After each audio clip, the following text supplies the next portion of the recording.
见为后。起来吧。大王有令，让你等回宫。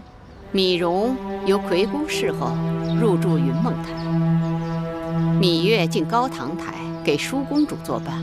我思量，你虽然不通琴棋书画，但粗活应当不错。以后记着，日日把这大殿的台阶给我清洗干净，然后拔草扫院子。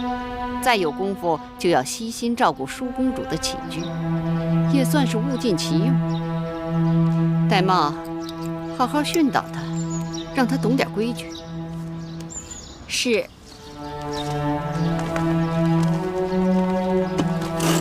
月儿，这擦地的活姑姑帮你干。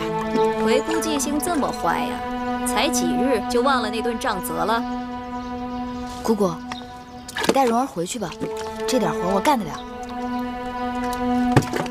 月公主，在奴婢这儿可别想偷奸耍滑，好好干活吧。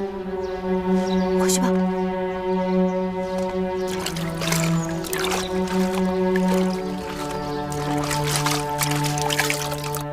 魏后，舒公主戴这只金簪如何？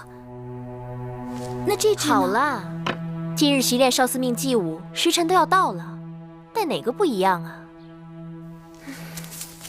就它吧，快点儿。随他吧。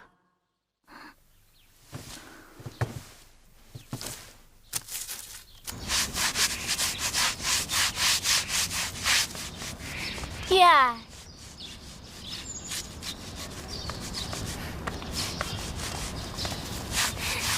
月儿，姐姐，快跟我走吧。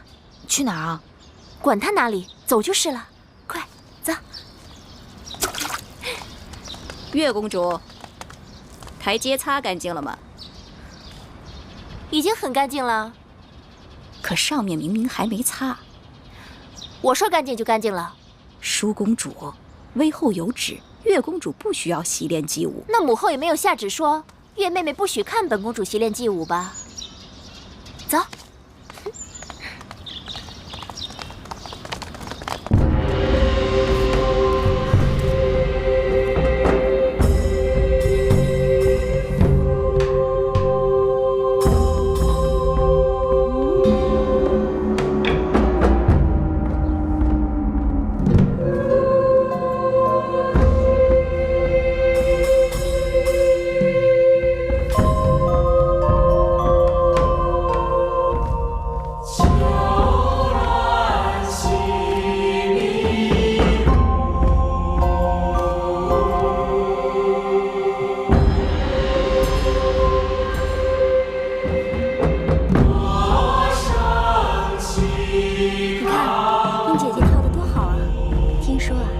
姐姐已经苦练好些日子了。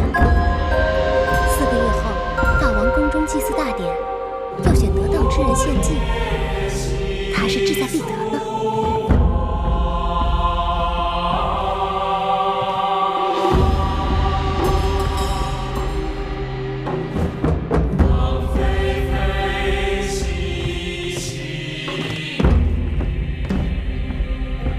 好。2位公主辛苦了。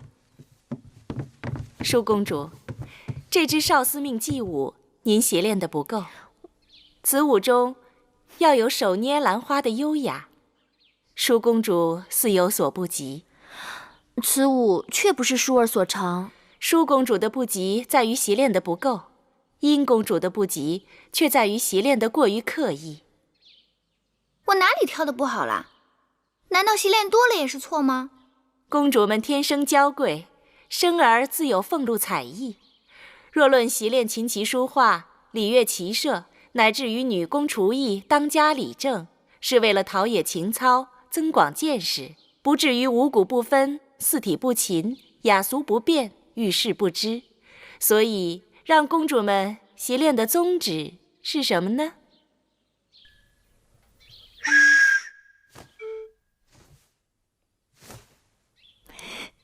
月儿，他知道。他知道什么呀？诗书都没读过几句。你说。我想，既然让公主们练习琴棋书画，只是为了陶冶情操、增广见识，那宗旨便在于广，而不在于精了。月公主所言极是。若论厨艺，无不如庖丁；若论女工，无不如缝人；若论歌舞，更是怎么也经不过那些方士的歌舞伎们。但是学了这些，我们可以鉴赏，可以评点。殷公主，您过于醉心这些墨道，未免买椟还珠。正声魏乐，原也不是君子所好。哼，巧言令色，什么女士啊，根本就是个马屁精，只会奉承狄公主。舒公主做什么都是楷模，舒公主跳得不好，也自会得其精髓。我明明比她好过很多，却成了买椟还珠了。公主，仔细脚下。贱婢，为何把本公主引到坑里？婢子并没有。还敢多嘴！殷姐姐不必使气，没有跌伤便好。跌不跌伤是本公主自己的事儿。可笑的是，如今出身微贱之辈，也都来冒充公主，还到处称姐道妹。殷姐姐不是未老先衰，目力苦短吧？这长廊平坦本无坑洼，你怎么就能看出坑来了呢？所以看人低矮猥琐也不足为怪了。月儿，姐姐，你们这儿好热闹啊，何事如此有趣？月儿听说殷姐姐近来贵体欠安，经常耳聋眼花，有便切勿耽搁，要找御医及早医治才是。月儿，杨凌台那边好热闹，陪我过去看看吧。看什么？你竟不知，今日判公大比，武比在郊外，文比就在杨凌台呀。有文比，还有武比，甚好。鱼我所欲也，熊掌亦我所欲也。算了吧，这会儿要去郊外，太阳都要偏西了，还看什么武比呀？陪我去杨凌台吧，走吧。走。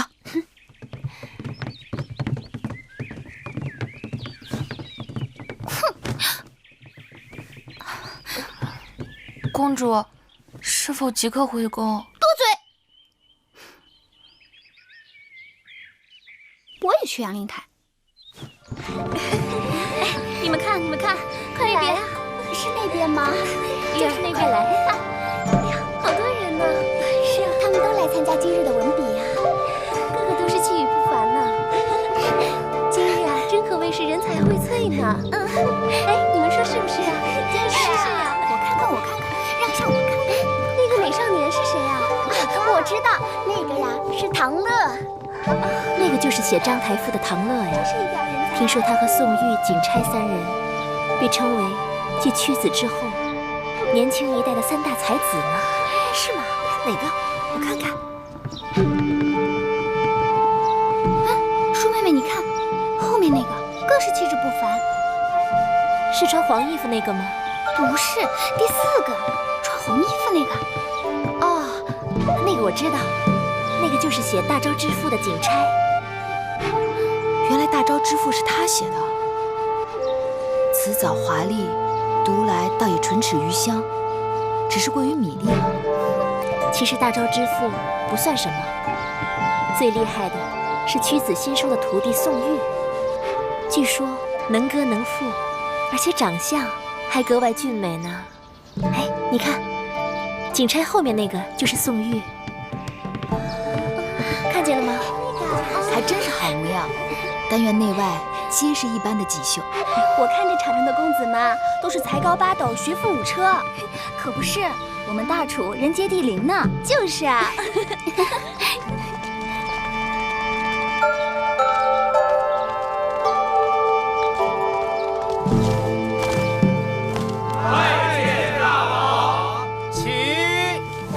世子们倒也一个个都玉树临风的。爱妃春心动也。大王，你拿臣妾打趣。知好色而慕少爱，男女皆是无分彼此。更何况是食色性也，爱妃无需害羞。大王真坏。男后是后宫楷模，理应非礼勿视，非礼勿言。母后教训的是，但臣妾是为宫中的那些公主们做打算呢。此话怎讲？宫中的公主们大多已行家姬之礼，故见君子云胡不喜。只是不知道这里面哪一位才是舒妹妹的君子啊？舒儿的君子怎会在这群人里？舒儿是嫡公主，将来必要嫁给一个国君的。听说这次5国使臣都要到郢都来，就是要跟我们楚国联姻的。到。今日比文第1场，公子歇对公子乐，题目：不学诗，无以言。刚刚出场的那个世子是谁啊？可是东向而立之人。正是。那是当今才俊黄歇，太子的伴读，众世子中的佼佼者。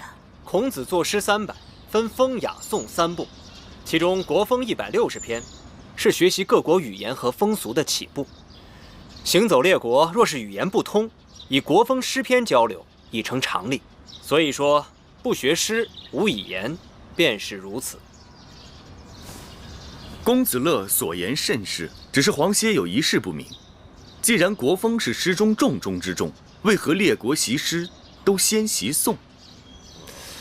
黄公子越是以这个谈论不错呀。对呀。习诗之所以先习颂，颂乃宗庙之礼。习颂之时，习礼仪，通音乐，做人以礼行天下。然后再是学雅，通晓周天子历代之功业，而知王朝兴废。更要紧的是，雅言是周成所用的语言，也是列国通用的官方语言。此后再学列国之风俗和语言，这便是习国风了。这样便可以点及面，一通百通。今日要论清新俊逸，品貌非凡，非他莫属。我觉得月儿适才还说殷姐姐耳聋眼花，此话可见有误啊。舒妹妹，好啦，我只听说黄歇文笔风流，潇洒倜傥，而且不光屈子推崇他，就连宫中的大臣们都很看重他的文采。屈子不在，这赛场上抢风头的尽是他的弟子。他在与不在有何区别？屈子游历5国，正在到处游说诸侯们搞合纵的。现在楚国里没有人比他的风头更劲了。依黄公子之言，这风雅颂的次第应该为颂在前，雅为后，风更次之。错，风以感发人之良心也。人心正而后有正论，风在前，雅在后。朋友正而后君臣正，故大雅次小雅；君德正而后成功，故颂次大雅。所以诗300篇中，雅颂皆起于风而次于风。哎呀，黄公子真是有学问啊！是人之有为啊！果然，百闻不如一见。今日比文，高手如云。月儿，依你之见，今日花落谁家啊？我不知道。黄公子人中翘楚，因而看，今日赢者，非他莫属。你那么稀罕他，我怎么就没觉出他的好呢？黄公子言之有理，但在下仍有一事不明。这从古至今，学子们为诗言志还是诗言情而争论不休，不知黄公子有何高见？在心为志，发言为诗。情动于中而行于言，言不足故嗟叹之。情即为志，志即为情，情志不可分家。受教。太厉害了，真厉害！黄公子果然学识渊博。就是呀。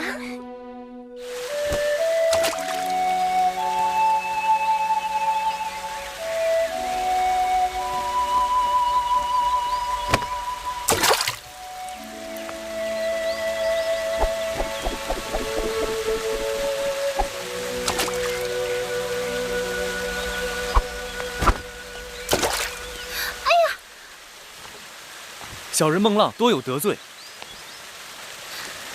不知公公子正在洗脸软鞭，迷因打扰了。本公主刚刚在这丢了个香囊，你可否看到？鄙人正打算离去，未见到公主的香囊。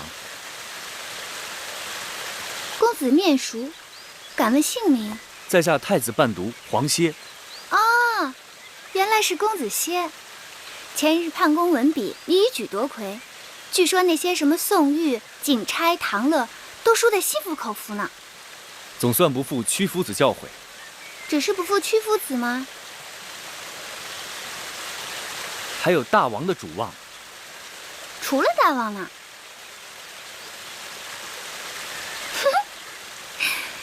你也算没有辜负本公主的厚望。赛前我曾与人打赌，说你必赢。承蒙公主教诲。殷公主，殷公主，公主让婢子好找啊！我又没聋，叫活似的喊我做什么？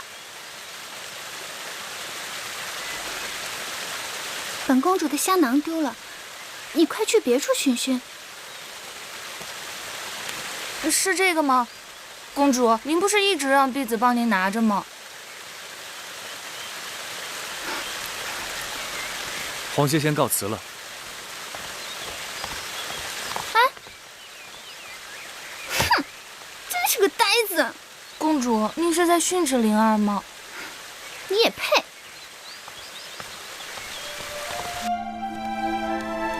姑姑，回姑，姑姑，月儿，姑姑，月儿，我想死魁姑了。月儿好像变白了，但是瘦了。姑姑可好？好，姑姑再好也比不上你们了。快坐。眼看着你们一天天长大，连蓉儿、小冉都变成翩翩公子，仪表堂堂了。蓉儿呢？出去了，跟几个公子去郊外骑马了。小冉呢？在郑伯那里可安分。听说读书不大用心，但极喜爱舞刀弄枪的。男孩嘛，喜欢刀剑也是情理之中，让魁姑操心了。啊，这是我偷空做的一些针线，拿去给郑伯，到集市里多少能换些银两，补贴家用。魁姑，你看看。你在威后那儿受尽苛责刁难，还要想办法接济两个弟弟。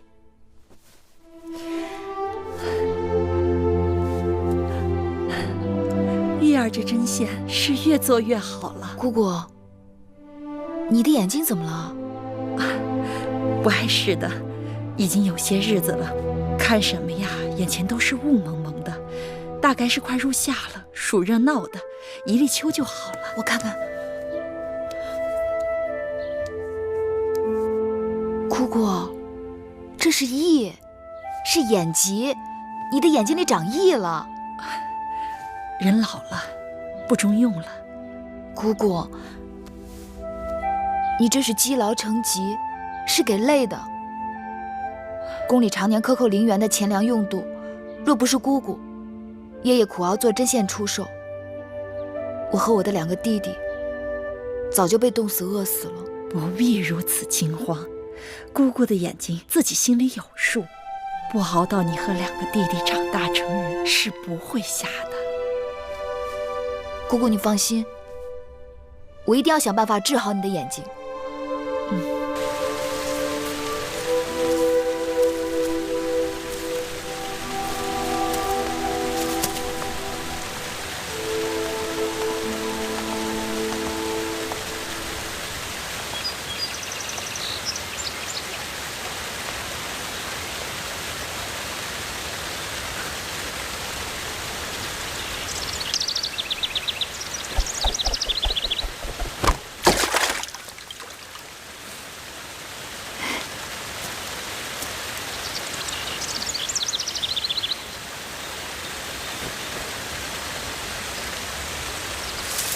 几日不见，公子用鞭抛石的技艺又有所精进。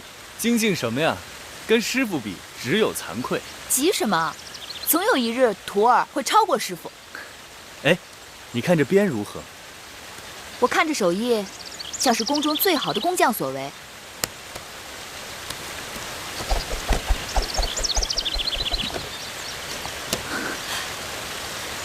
男儿所用的大鞭都较为粗壮。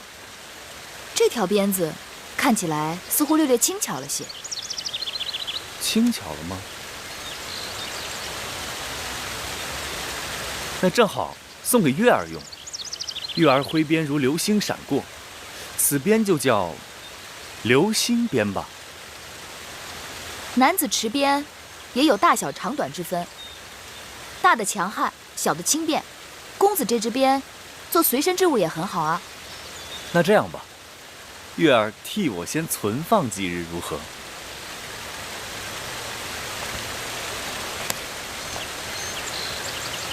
适才我见你在地上寻寻觅觅，不知你在寻觅些什么？魁姑换了眼疾，女医治曾告诉我，野菊金银花护肝明目。我已然采集煎汤给魁姑饮用，可昨日又得一秘方，说黄连清热解毒、泻火燥湿，若能将新鲜黄连的根茎碾碎，敷于眼疾处，效果极佳。可我寻遍宫内外，却找不到一株黄连。楚国虽产黄连，可是都长在高山峻岭之处。若要在这隐都寻到一株黄连，恐怕是难了。有一个地方，或许可以试试。哪儿？走。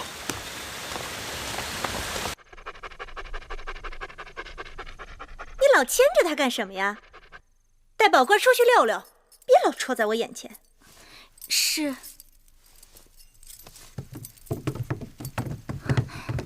夫人，怎么样？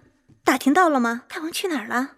大王在魏后那里用的完善，原本要来咱们兰桂台的，但魏后说赵姬怀孕，多日不适，硬是逼着大王去了赵姬处。昨日大王就去了赵姬处，今日又去，也不知道魏后收了赵姬那个小贱人多少好处孝敬，天天袒护他，处处与我作对。去，差人告诉大王说公子兰病了，我看他来不来。是。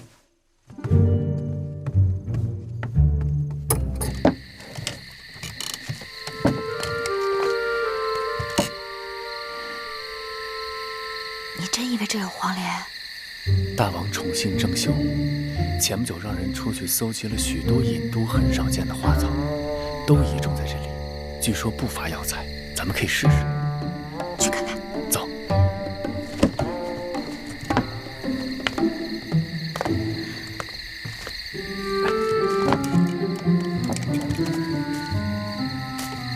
你看看，这园子里多少难得一见的兰花香草，可惜郑袖是个俗人，这些花栽在这儿真是白糟蹋了。夫人，魏后来了。怎么搞的？大王没来，他却来了。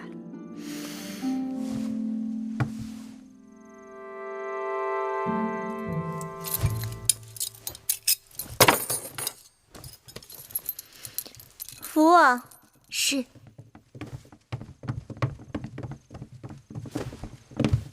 拜见魏后。拜见魏后。我听说公子兰病了，难道南后也病了？南后连日照顾公子，衣不解带，目不交结，心力交瘁。身为后宫嫔妃，就算儿女有疾，也要衣着鲜洁整齐，不可任意放纵，不顾妇容。母后教训的是，前几日母后教训臣妾，让臣妾动不轻狂，笑不露齿，衣着简朴。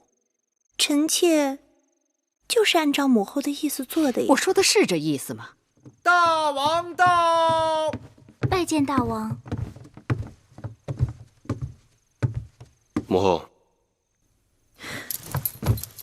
大王，子兰病了，臣妾只顾悉心照顾孩子，蓬头垢面，实在有损嫔妃的身份，请大王恕罪。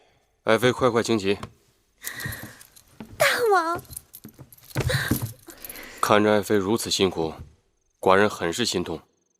是谁说爱妃有罪啊？何罪之有？母后正在教训臣妾，是臣妾的不对。后宫佳丽众多，大王这等疼法，只怕是疼不过来吧。母后教训的对。本来听说大王要在赵姬处留宿，让大王这样匆匆赶来，臣妾的罪过就更大了。紫兰到底病得如何？刚才让太医看过，紫兰体弱容易积食，需要时时小心照料。带寡人看看去。大王，请跟我来。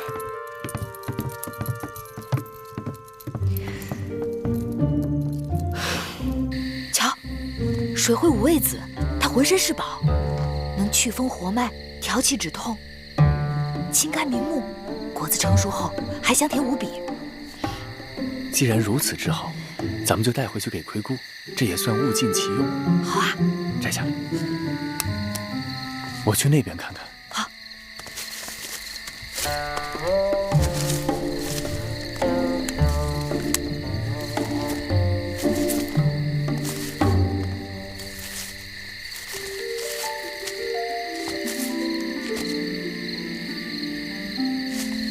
玉儿，快来！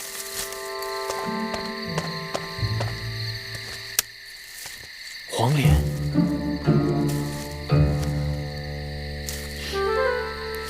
这叫梨，也叫野灰菜，可以做汤，可以烹菜。尽管它的叶子和黄连极为相像，但味道却是很鲜美的。玉儿知道的真多。也许今日咱们白来了。再找找。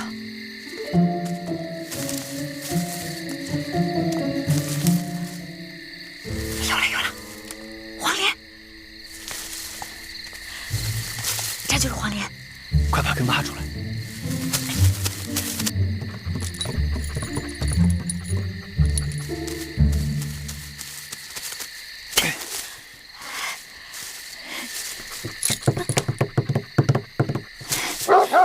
什么人？侍卫，来人呐！快走，快跑！我有人命，挡他一刀，不是难事儿。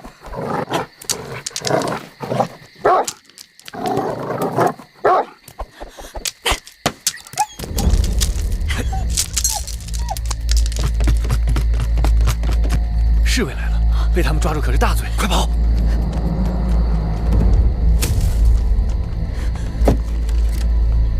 小心点，小心！站住！快走！你承认敢擅闯南归台？在下太子伴读黄歇。带走！大胆黄歇，你身为太子的伴读，竟然做出这种偷鸡摸狗的事情。你若真的偷鸡摸狗也好，为何把园子搞得一塌糊涂？我倒想听听你的理由。是黄歇做的，就是黄歇做的，没有理由。你也是知书达理之人，难不成跟我这园子有仇，跟我的宝官有仇？哎呀，黄歇啊，你要是这般死硬，就不要怪寡人对你不客气了。来人！大王，有人来投案自首，说大王抓错了人犯。什么？投案自首？带他进来。是。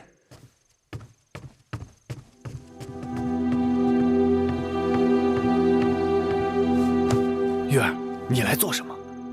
今晚发生的一切，都是芈月所为。望大王威后、南后，责罚芈月，不要错怪黄公子。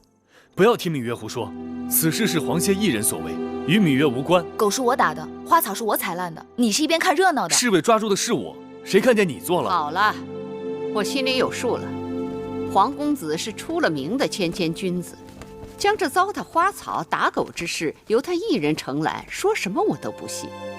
芈月向来刁蛮无礼，这倒是像他的做派。这件事情既然已经有人招供，也算是有了眉目。至于怎么处置，芈月是罪魁祸首，从陵园回宫才多少时日，就将后宫搅得鸡犬不宁。大王要以一警百，严惩不贷，以免他带坏了后宫的公子公主们。至于那黄歇受人蛊惑，不懂礼法，也该给他点教训。母后所言极是。大王，敢问大王，这兰桂台是何人的寝宫啊？爱妃，你是说笑呢？这兰桂台自然是爱妃你的寝宫啊。那大王为什么不问问臣妾，该如何处置闯入自己寝宫的人呢？好，好，好，那我倒要问问，你想要如何处罚这闯入你寝宫的人呢？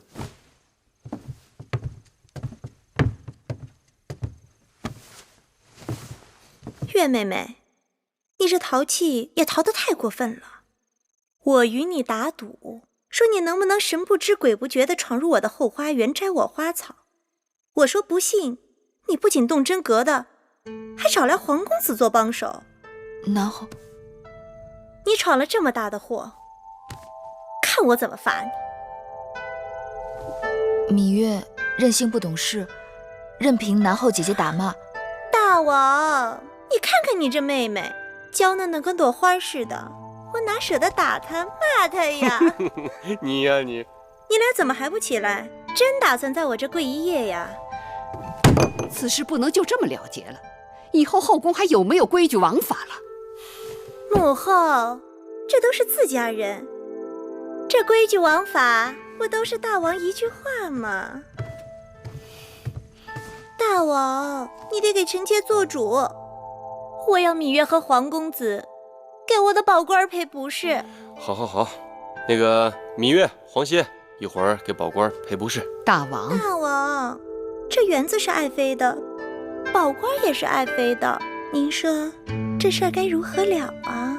这个园子是爱妃的园子，宝官也是爱妃的宝官，这件事情自然是爱妃说怎么了，那就怎么了了。谢大王。不成体统。外面天黑路滑，请母后慢走。哎呀，你这个蜜罐子！你们俩还杵在这儿干什么？还不赶紧下去？谢大王。谢大王。谢谢大王。那我倒要看看，你要怎么谢我呢？等我。你怎么又回来了？你怎么没出去啊？站住！你俩与我说实话，这黑灯瞎火的到我的园子里究竟干什么来了？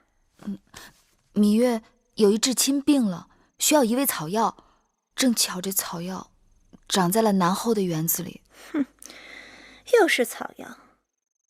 你芈月真当自己是扁鹊在世呢？南后宽宏大量，我才不宽宏大量呢！我只是做了自己想做的事情。幸亏我的宝官生得不重，否则你们……谢南后。谢南后，你俩给我记住了，今日之后，你们可是欠着我的，自求多福吧。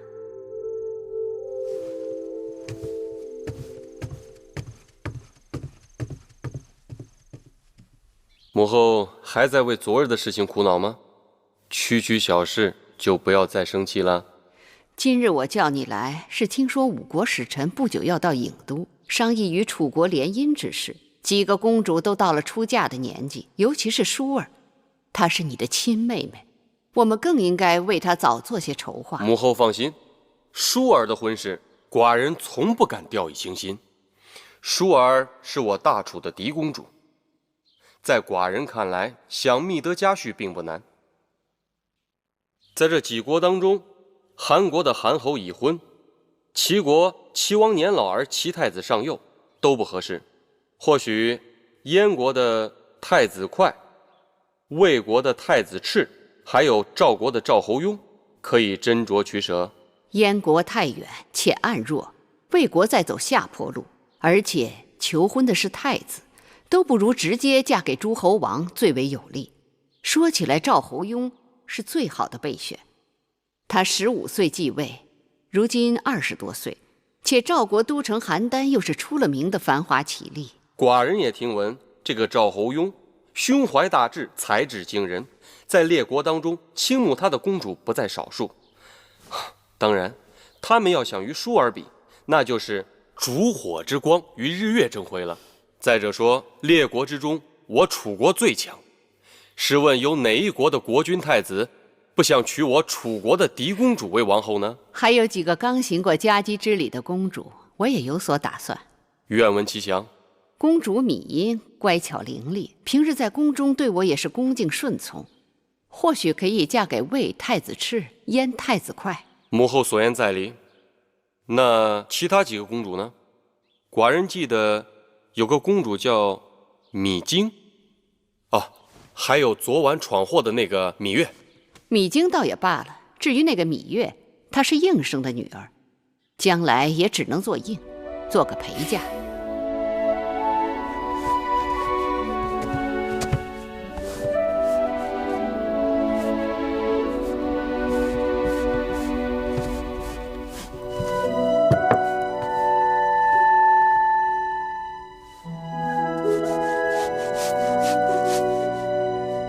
琴儿，去外面把月儿给我叫进来。是，月儿，快来。你看，为何你绣的香草呼之欲出，能引来蝴蝶？可是我绣的花儿垂头丧气，愁苦不堪，气死人了。天下哪有长在丝绢上的花朵？若想绣花，先与花作伴。舒姐姐该多在园子里走走，心里沾上了花草的灵气，绣在丝绢上又有何难处？可是母后最不喜欢我出去了，哪像你10条绳子都拘不住你。哎，昨日晚上我去你房中找你，你房中无人，偷偷溜到哪儿去了？自然不会告诉你。不告诉我算了。让你不告诉我，让你不告诉我，快告诉我，告诉我，快了你了！去哪儿了？去哪儿了？就是公主。舒公主，刚才我从魏后的屋前经过，听到魏后在和大王商议公主们的婚事。说了什么？说是列国的使者们马上要到郢都来，向公主们提亲。哦，还有呢？还说了有一个叫什么强秦，是秦国。哦，那就是秦国吧。据说秦军嬴驷的王后都过世1年了，一直未纳新宠，所以也有可能来求婚。有人与我提起过秦国，说那里的人粗蛮彪悍，一个个茹毛饮血，可怕极了。哦，还有西北的烈风，绝对不是我们楚国女子能忍受得了的。我听到的秦国可不是这样的。我听说秦人个个身形魁梧高大，英勇善战。那你嫁到秦国去好啦。那说不定将来我们俩一块儿嫁过去了。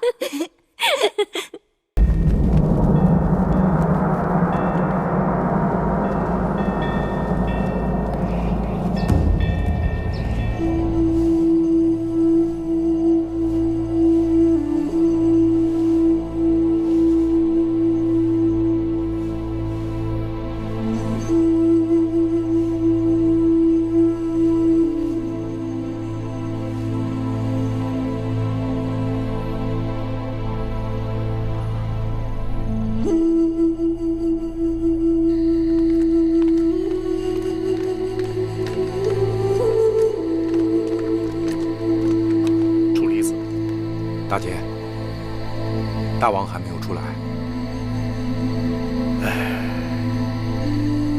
从早朝后就进了交房殿，到这时候没有再传唤任何人。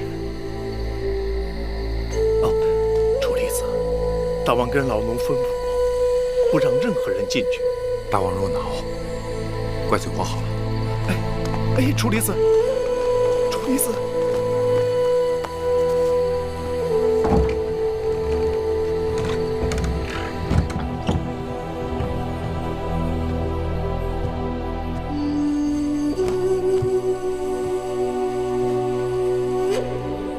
王兄，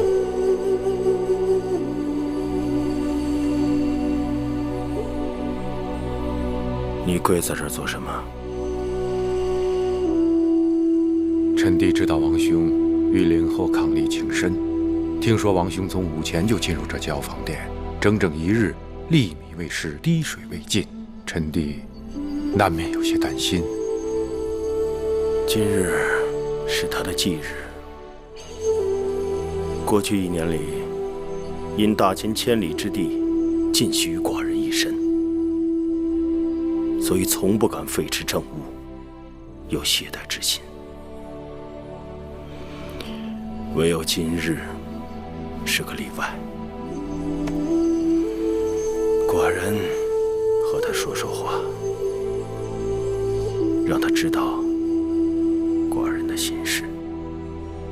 不知王兄都跟他说了些什么？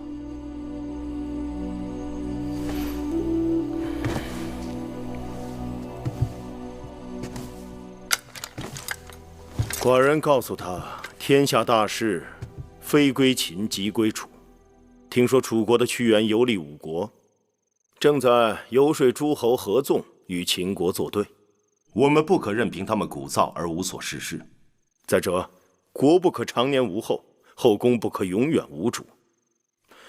寡人的后宫已经空虚1年了，所以楚离子，臣弟在。你可愿随寡人去楚国走一遭？去楚国？不错，去看看楚国的山川人物，给那些搞合纵的家伙添点麻烦，顺便娶个楚国公主回来。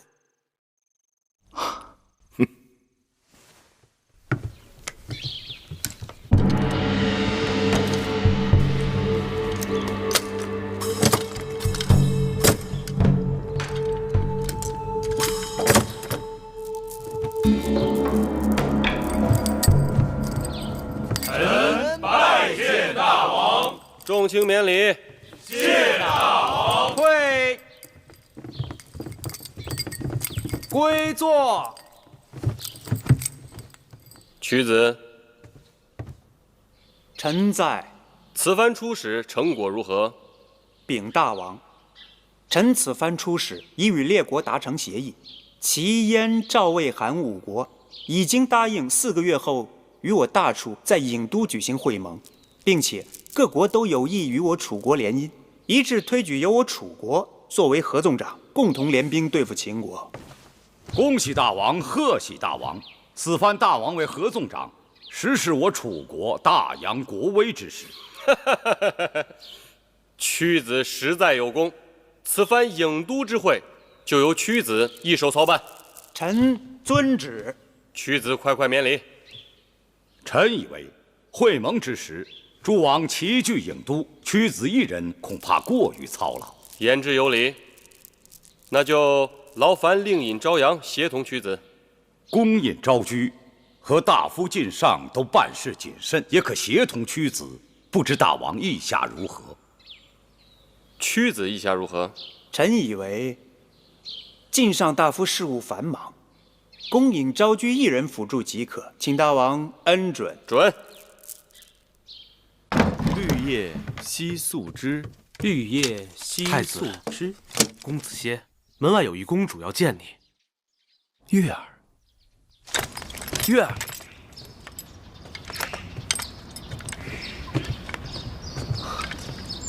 是殷公主。皇公子好久不见，别来无恙。感激殷公主挂牵，不知殷公主找子歇有何贵干？上次在后花园看到公子把玩软鞭，技艺娴熟，那软鞭更是模样稀罕，猜公子定是用鞭的行家里手。俗话说，好刀配好鞘，好马配好鞍。我这里有块上好的玉髓，如嵌在鞭柄上，正配得上公子的鞭子。你看看这块玉髓，是否合公子的意？这块玉髓是我母亲当年出嫁时的陪嫁。楚国尽管富庶，宫中宝物无数，但像这样好成色的玉髓却是不多见的。多谢殷公主厚爱，只是此物过于贵重，子歇绝不敢领受。更何况是你母亲所赐，理应珍惜，怎可随意送人？这也是本公主的一片心意。无功不受禄。太子还有事传唤，子歇先告辞了，多有得罪。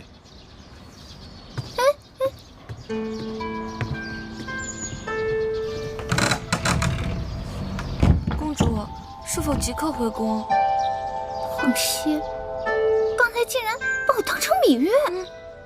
102看，公主和月公主的背影还真有几分相像呢。你这种半吃半呆的婢子，要你在身边有何用？回去。公主，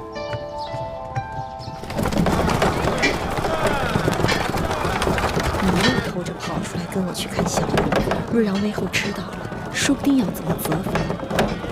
好不容易才弄到出宫服，等到下次又不知道是何年何月了。不过就是给永香令白做2套衣服，什么何年何月？葵姑的眼疾，用药这些天可有好转了？大好了，好像突然看阳光都亮了许多，穿针引线别提多顺手了。那就好。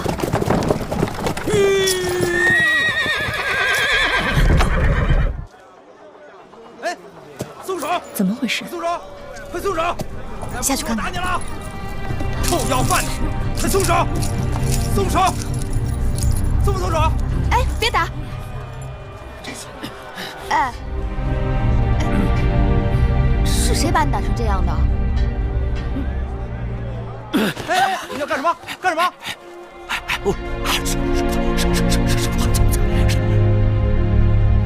你舌头若不在，岂能说话？人是人好，好。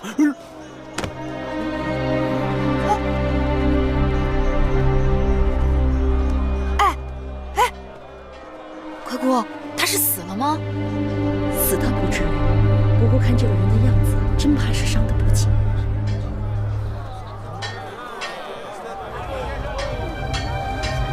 葵姑，我们把他扶上马车。月儿，这个人满身是血，不能见死不救。扶养小冉的郑伯那里，我记得有伤药。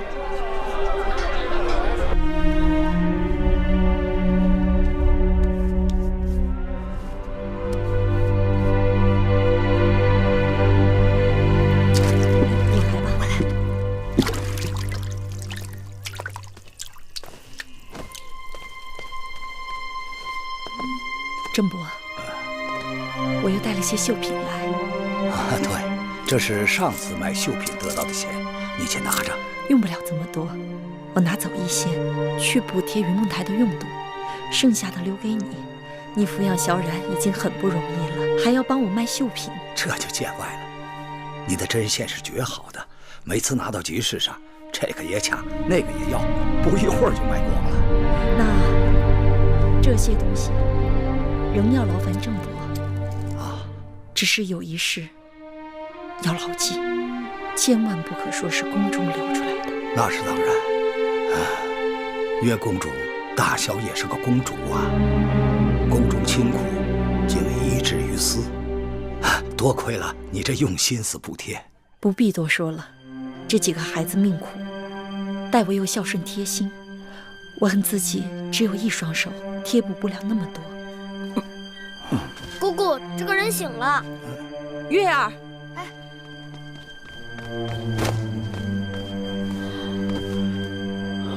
先生是何人？怎么会伤成这样？我这是在哪儿？你们是什么人？我叫芈月，这是葵姑，这是我的弟弟小冉，这是郑伯。哎，先生，别动。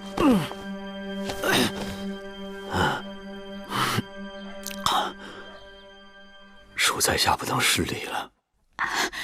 不用不用，不用客气。先生，我们怎么称呼你啊？在下张仪。张仪。两位令尹朝阳门下的门客。朝阳丢了和氏璧，因我医伤寒酸，应赖我偷盗，百般拷打。谁料到张仪本是个绝世之才，我一块破石头差点丢了性命。和氏璧，就是那个自生泥光，冬如暖炉，夏如冰，能护身辟邪的至宝。你们觉得它是个宝物，在我眼里一文不值。窃钩者诛，窃国者侯。同为偷盗，却有大小之分与礼数之分。都知道朝阳心胸狭窄，为人多疑，触怒了他就如同找死。何况世人都是先敬罗山，后敬人。张子受了委屈，不如在这里暂时栖身养伤。是啊，我张仪身无分文。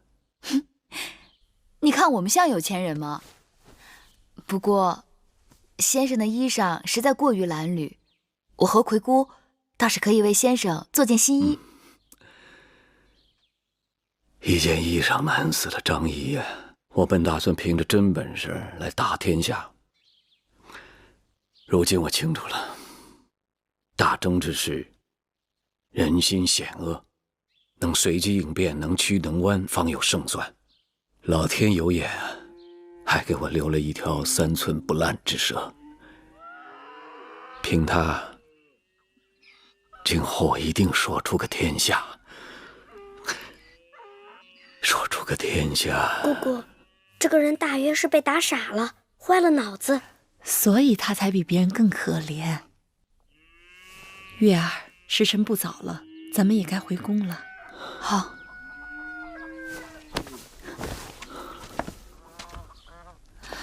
小冉，这2卷《左氏春秋》留给你看，你要争气，好好读书，知道吗？小冉知道了。郑伯，这位先生就拜托你了。啊，你就放心吧。先生，我和葵姑就先走了。楚国的道路似乎比我们秦国要宽阔些。楚人好乘车，我秦人好骑马。马车行驶的道路自是比驰马之路要宽阔。也是，我们一路行来，看到楚国的马车和我们秦国的马车确实不同，如此甚为不便。如果将来能够统一车轨，从我大秦修一条驰道，横贯魏国，直通楚国，岂不快哉？王兄此言大有深意，这是要一统天下呀。只是眼下，首先要对各国各个击破。他们楚国可以许给别人好处，我们也可以，不就是比谁给的甜头更大吗？可是寡人却是个只爱吃甜头，又不想给好处的人。那王兄如果娶了楚国的嫡公主，岂不是一举两得？只是臣弟担心，万一那嫡公主长相丑不堪，放她在后宫，从此与寡人两不相干。好了，楚离子，你我也许久未动了，如此可放放马力，看你我所乘之马哪个更健俊。王兄若有此幸，臣弟哪敢不从命啊！去！哈！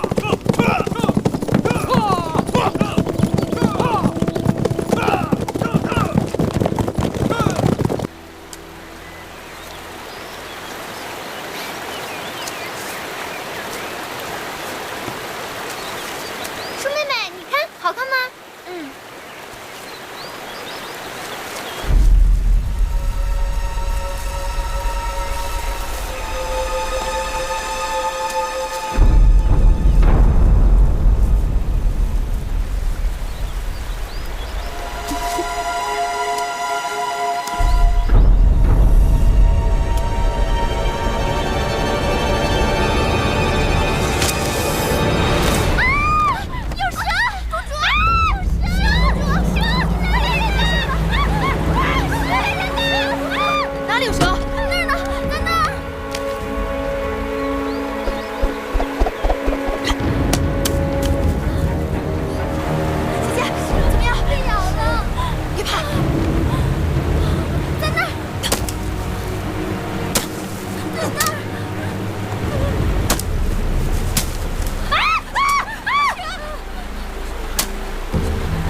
怕，姐姐，一会儿就好。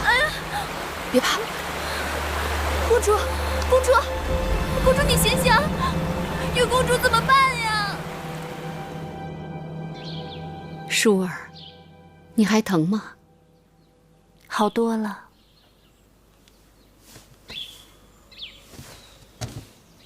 禀报微后，舒公主虽说受了伤，但并无大碍。要说舒公主也是有福之人，若不是月公主及时将毒血吸出，再用牛舌头草敷在伤口上解毒，恐怕真要费一番周折。好了，我知道了，你下去吧。是。母后，今日亏了月妹妹去取东西，路过后花园，舍命救了舒儿。是啊，奴婢平日看那软鞭也碍眼，谁知今日倒还派上用场了。算芈月对我舒儿有心，以后就让她守在我舒儿身边，也有个照应。珊瑚在，一会儿到我那儿拿几件衣服赏给芈月，看她穿的，哪像个公主，简直就是个野小子。是，母后，月妹妹穿成那样也是迫不得已。她每日擦地、拔草、扫院子，还能穿什么像样的衣服呀？我这么做也是为她好，想让她历练历练。既然擦了那么长时间地，那就不用擦了。玳瑁，让她以后跟着舒公主多学点规矩。是。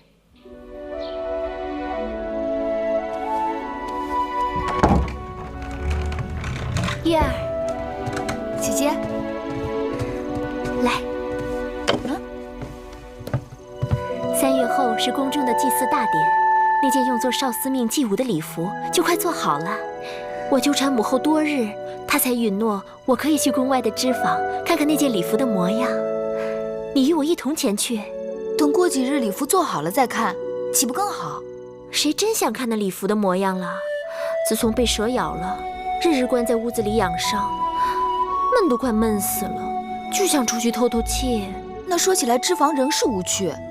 若要透气，还不如去织坊边上的东市，那里稀罕东西可多了。话是这么说，但母后能让我出宫已实属不易，而且她特别叮嘱，说近日郢都不大太平。出什么事了？一些越人故意滋事，越人最记仇了。父王伐越时杀了他们的越王吴江，其遗民四散各地。这2年，他们又出现在郢都，屡屡滋扰生事，很令人头疼。你我哪有那么好的运气，一出门就碰上越人？何况越儿的鞭子也不是吃素的。那就算没有越人作怪，母后派了那么多人跟随，想去东市，恐怕很难。这有何难？只要姐姐让绿萝去准备2身寻常女子的衣裳就行了。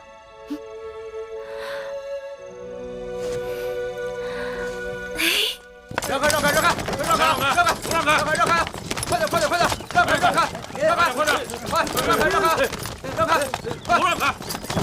哎呀，这是哪位公主啊？这阵势，该是狄公主吧？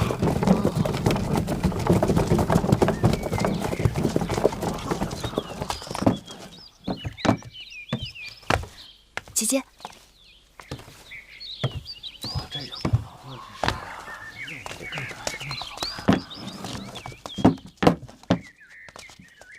我们会在织坊耽搁1、2个时辰，你们就在门外等着吧。是。是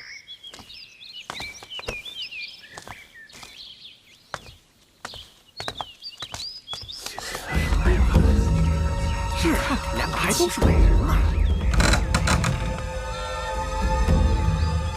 姐姐，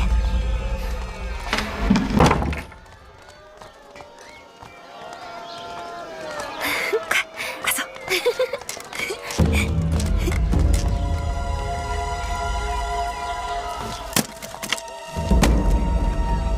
难怪人人都说楚国富庶，这里的确比秦国繁华。车水马龙，人流如织。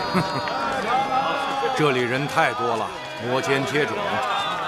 臣弟，还是更喜欢咱们秦国的集市，遵规守纪，慢着点儿，井然有序，哪像这里混乱不堪。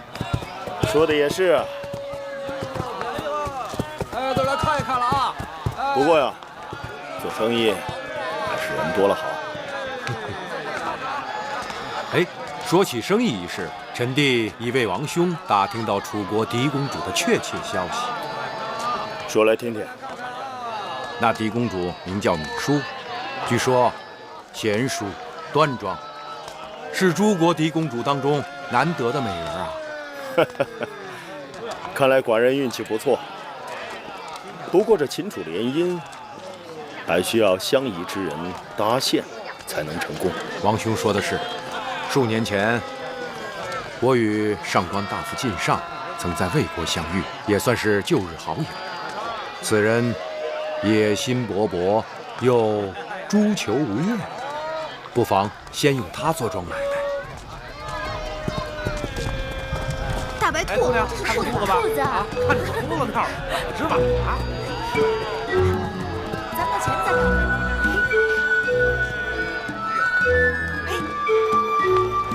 王兄，你看那边，那边过来的两个女子，倒是很有几分颜色啊。多东西啊！个子矮些的那个，身上有种女子中少见的英气。高些的那个举止娴淑温柔，该更合王兄的口味吧？这边的更好啊！这什么呀？哎，快！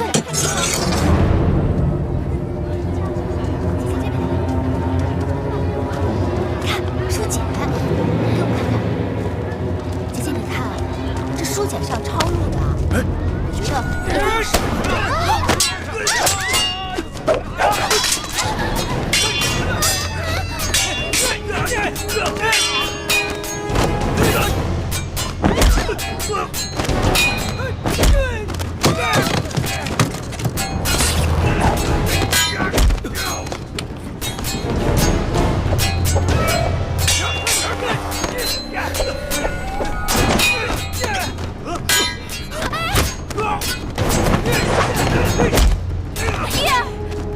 别怕，老伯身手不错。小丫头身手了得，彼此。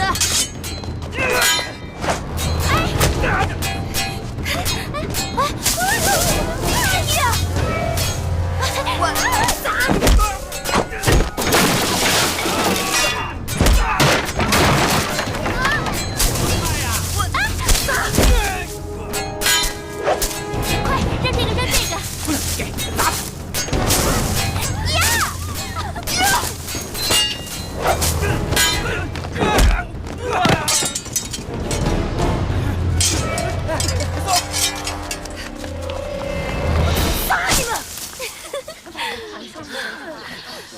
谢老伯施之援手。老伯是？老伯是秦国的商人。秦国？秦国很远呢，来楚国干嘛？相亲。啊。这边，你捡起来。好汉急公好义，受小女子一拜。哎，贵人不必多礼。你们两人没有受惊吓吧？没有。哦，那就好。刚才那几个想要杀你们的人，短发纹身，像是越人。你们两个弱女子，怎么会招惹了他们？谁招惹他们了？是他们自己杀上门来的。越人虽然好斗，但从来不随意伤害别人。是我们的先王杀了他们的大王。那也没有道理啊，除非你们是楚国的王族。你受伤了，兄长。没事，区小伤，不算什么。都流血了。我等遭遇无妄之灾，连累先生受伤了，姝儿于心不忍。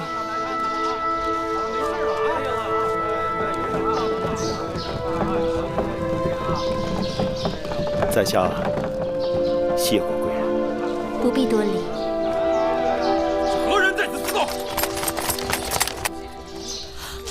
姐坏了！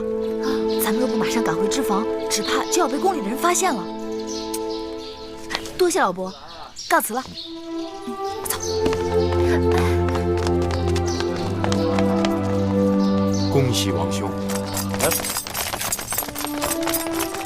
刚才被越人咬了一口，喜从何来？王兄没听见那女子自称舒儿，旁边那女子还说到宫里。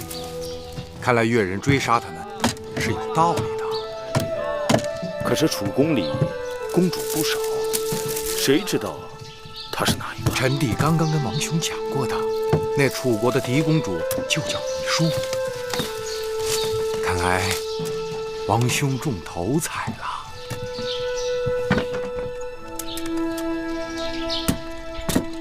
今日还好有惊无险，我还是第一次拿菜叶子砸人呢。公主当时若是有半点差池，绿萝可就活不成了。都说了有惊无险了，不必大惊小怪的。这事要是让魏后知道了，绿萝还是活不成。哎呦，放心，此事只有你我月儿知道，你就好好的活着吧。绿萝都快被吓死了，公主却满脸喜气，好像捡了宝贝。你可知何为福兮祸兮？好啦，去给我们烹茶吧。是。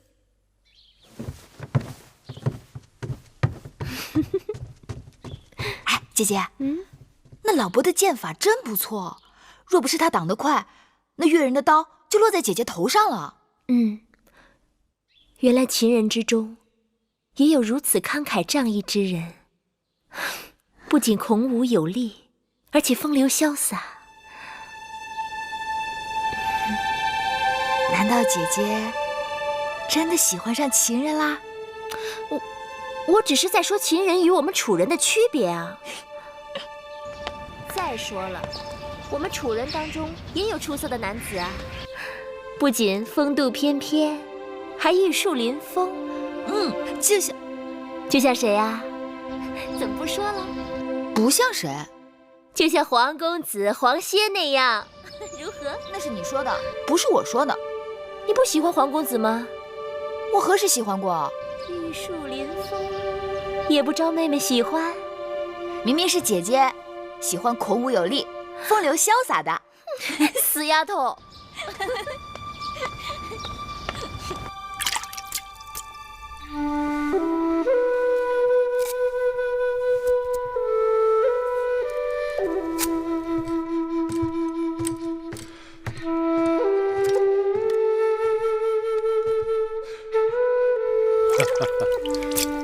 臣弟之前经常劝大王要打理须发，王兄都懒得理会。今日一个小丫头叫了一声老伯，王兄回来就忙着修剪胡子。你说，寡人真的有那么老吗？王兄一把络腮胡子，威风神武。只是这楚人华而不实，连男人都讲究修饰。大王的须发，在我秦人看来是相貌堂堂，只怕会吓到那些楚国的小丫头们。依寡人看，楚国的男子都缺乏血性，他们不以健壮为美，却以削瘦为美；不以弓马为荣，却以师父为荣；不以军功为尊，却以亲族为尊。将来秦楚开战，楚国必输无疑。禀报大王，何事？刚刚得到探子来报，眼下诸国均派使臣以联姻的名义前往楚国，他们企图在郢都会盟，共同对付我们大秦。真的吗？你们都下去吧。是。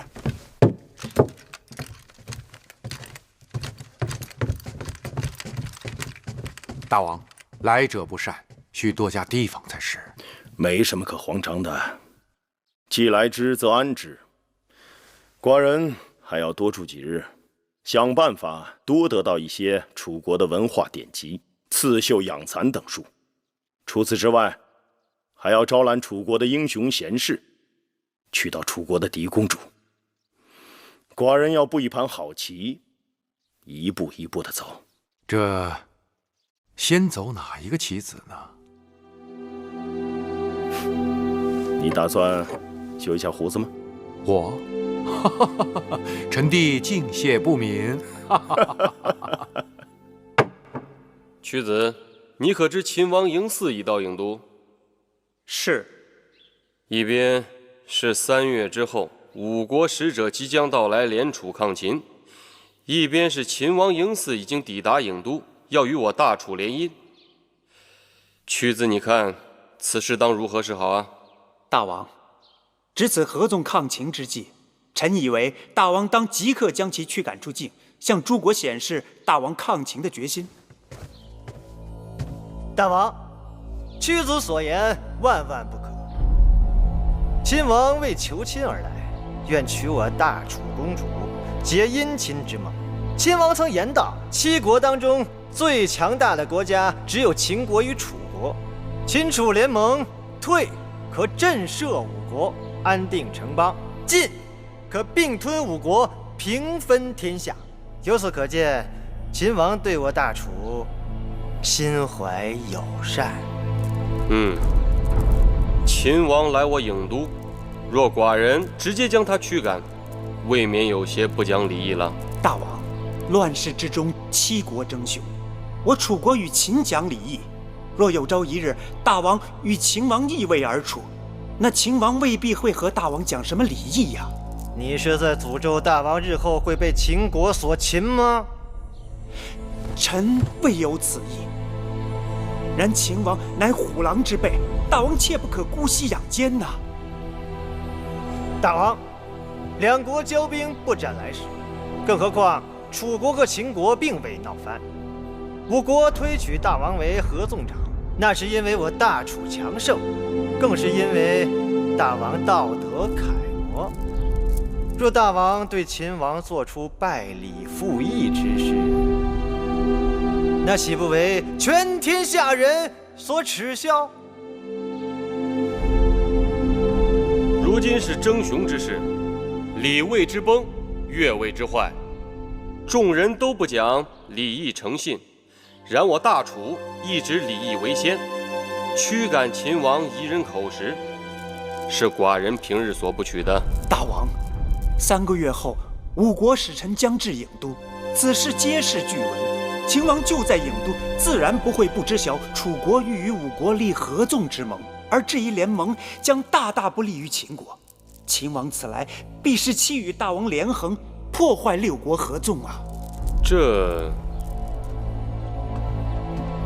大王，在合纵盟约定成之前，多一事不如少一事。大王若会见秦王，无论结局如何，都会引起5国使臣的猜测。也许，这也正是秦王想要达到的目的。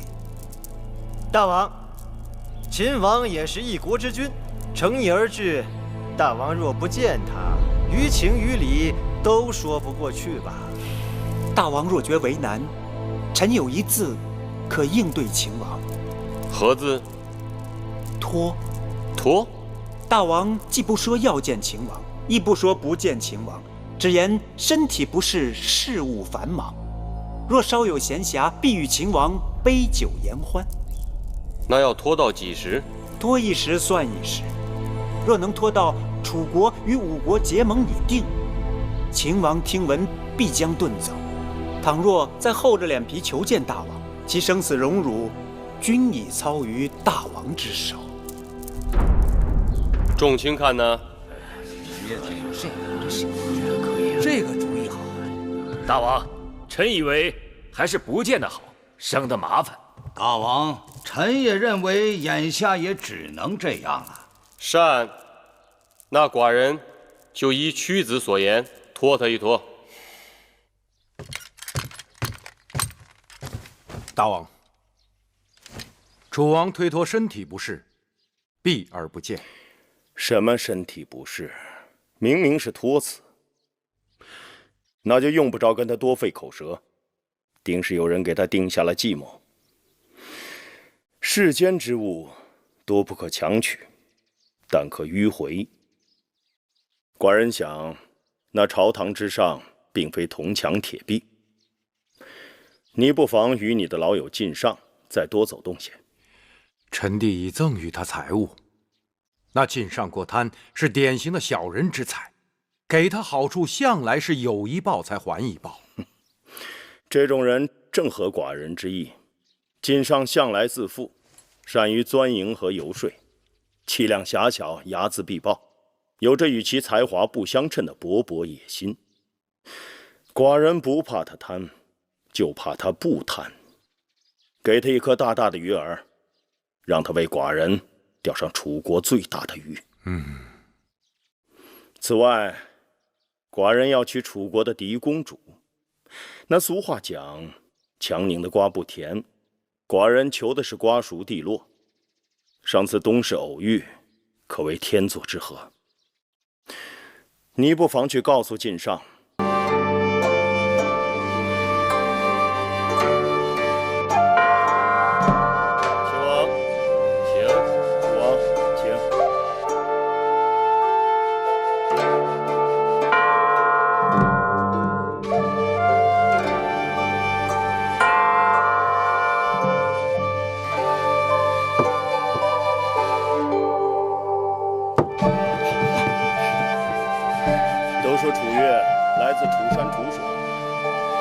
果然天籁之音，一方山水养一方人，难怪楚女娇美多情。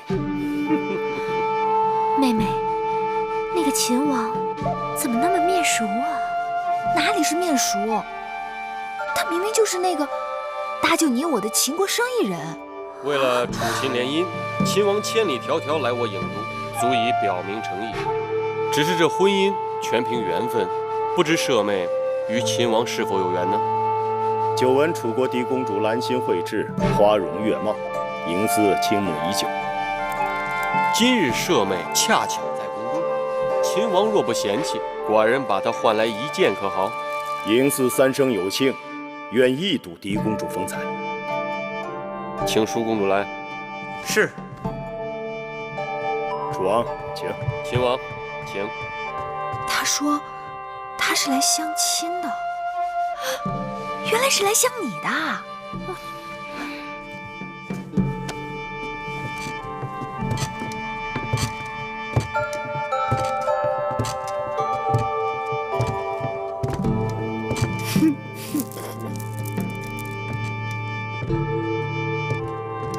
哎，姐姐，你看，你看，这就是你呀！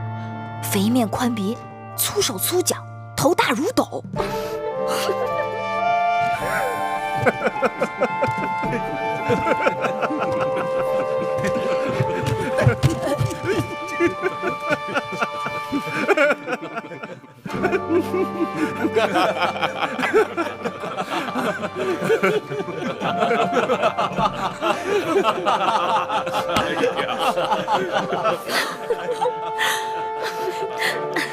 你看，他胖的都没下巴了。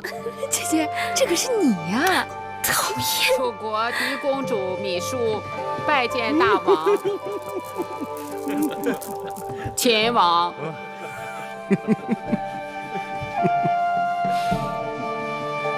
今日嬴驷大开眼界，令妹果然天赋迥异，四德绝佳。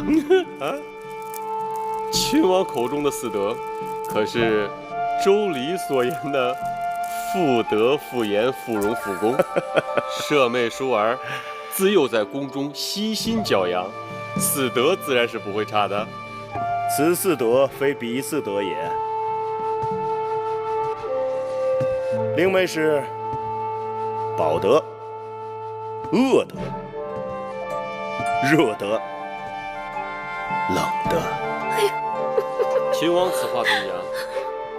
令妹体魄健壮，耐得饥饱寒暑，粗音大嗓，说明内气充沛。再看双手，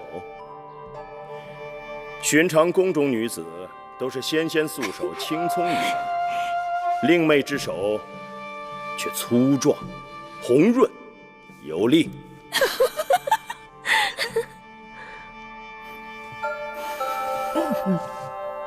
这气味，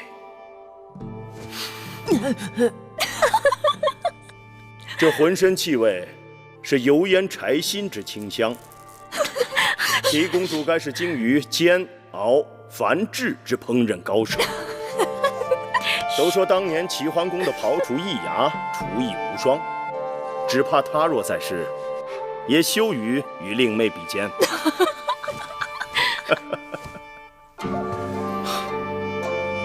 秦王真是说笑了，淑儿先下去吧。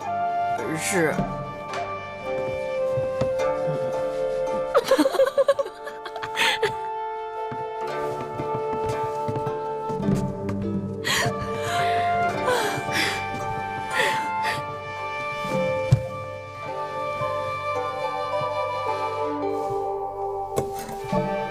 秦王目光犀利，识人有术，寡人佩服。本王与楚王之嫡妹，果然有缘，望楚王能成人之美。秦王，你当真要娶那个她吗？既然她就是楚王的嫡妹芈姝，本王别无他求。这大殿之上，君子一言，可不能反悔啊！那是自然。本王要娶的就是楚国嫡公主芈姝。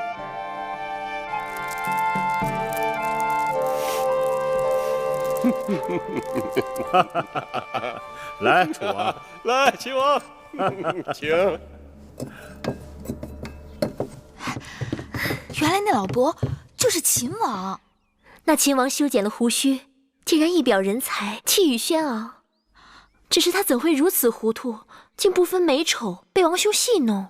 姐姐这样痛心疾首，我看出来了，你是真的中意那秦王了。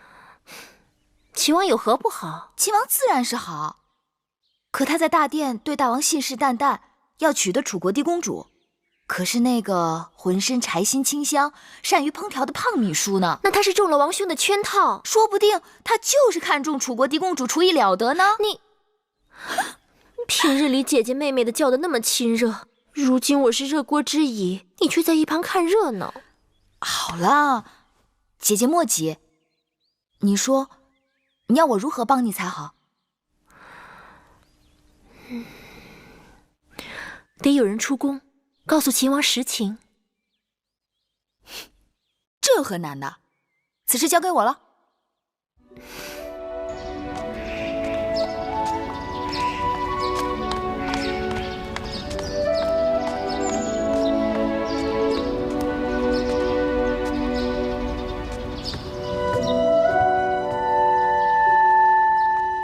子歇，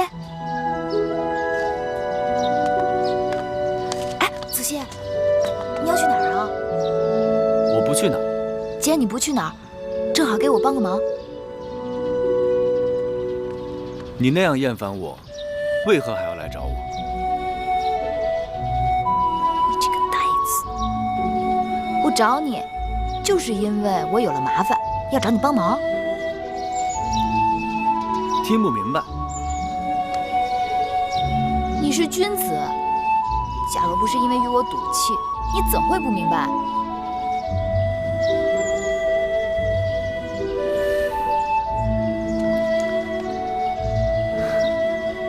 我黄歇前生前世就是欠你的。说吧，又有何麻烦了？不是我有了麻烦，是舒姐姐有了麻烦。你得带我出宫一趟，去见一个人。那我得考虑考虑。谢过黄公子，走吧。这策论十分要紧，劳烦你带我去面见大王。大王忙碌天下之事，哪有功夫看你的东西？这策论就是天下之事。走，不可以貌取人，要么代为转交，不可对读书人无礼。你们快就快在不读。走。张子，你的伤还未好，怎么就跑到这儿来了？张毅一肚子历史谋略，无奈世人有眼无珠啊！哼，张子若有文章策论，子歇愿为转之。张子，这是皇公子黄歇，太子陪读。这是张子，曾为令尹朝阳的门客。哎不，朝阳不提也罢。朝阳待我如贱奴，我视朝阳已如仇敌，都过去了。可叹这身衣裳逼得张仪走投无路。魁姑正在为张子做一件新衣，你何不耐心多等2日？等？我张仪年庚已过40，一事无成，度日如年。黄公子，那就拜托了。我和月儿正好要去见秦王，若是张子不嫌，可一同前往。对啊，你的锦绣文章也可以让秦王看看。不可，行医看病讲究对症下药，在下的文章是专门写给楚王的，对秦王没有用。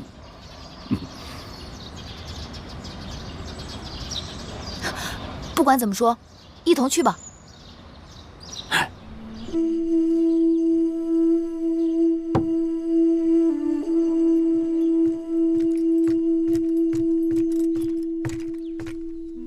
王兄，咸阳送来大良造公孙衍的急信。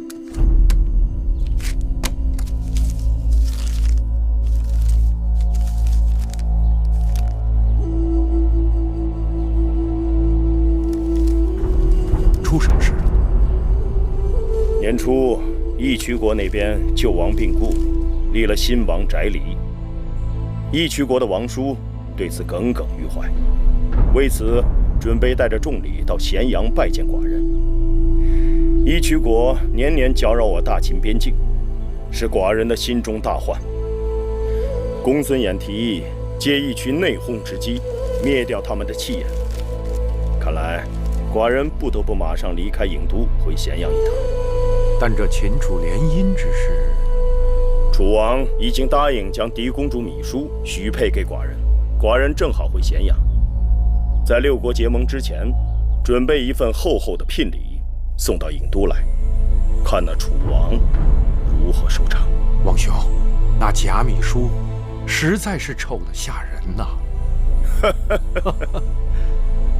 放心，只要那楚王有胆量嫁，寡人就有胆量娶。大王，外面有人来访，说与楚国公主有关。我去看看。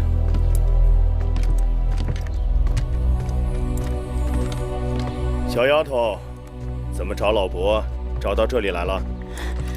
恕芈月眼拙，竟不知那日的救命恩人就是秦国大王。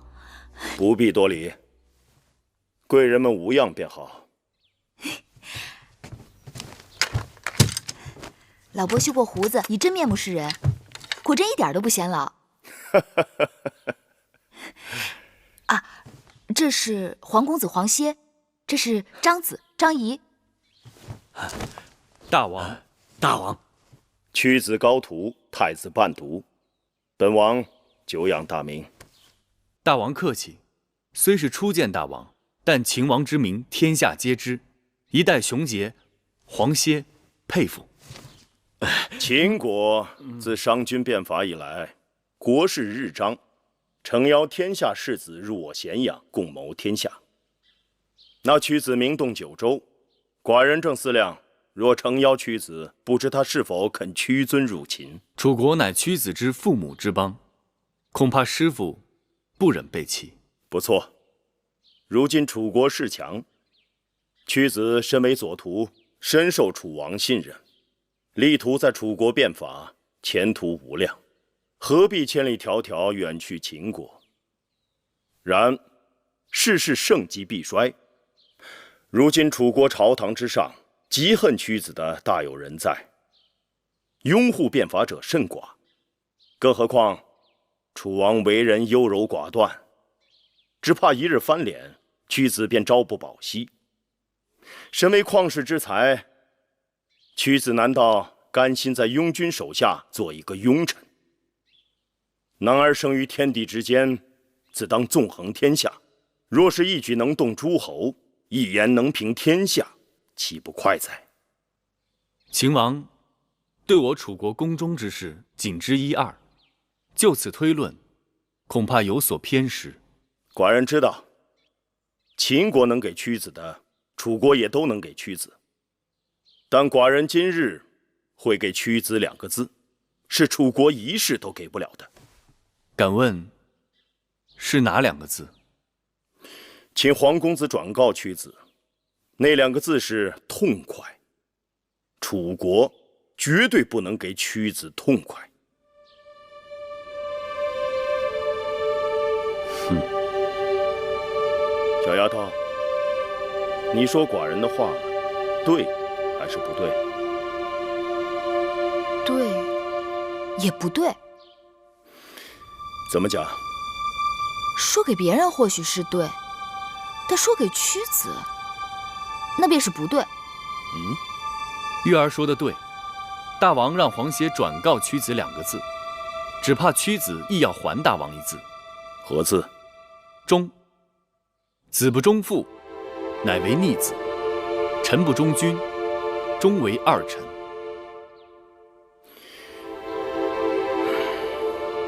好，寡人明白了。人各有志，不能强求。请黄公子转告屈子，若他日在楚国有什么委屈，无论何时，秦国的大门永远为屈子敞开。如此，多谢。小丫头，小丫头来找寡人，只怕还有别的事吧？玉儿受人之托来告知秦王，那日入宫相亲，所见狄公主米书，并非真米书。何人托你来传话的？秦王该是心里有数。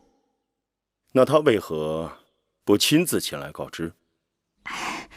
身份尊贵，岂能随意与陌生男子相会？上次寡人受人恩惠，一直想将他物归原主，但不得时机。不知小丫头可否帮忙？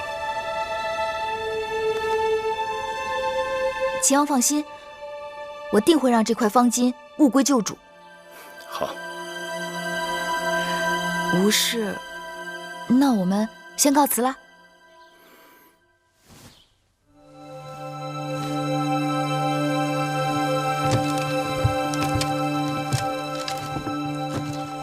哎，张子，张子，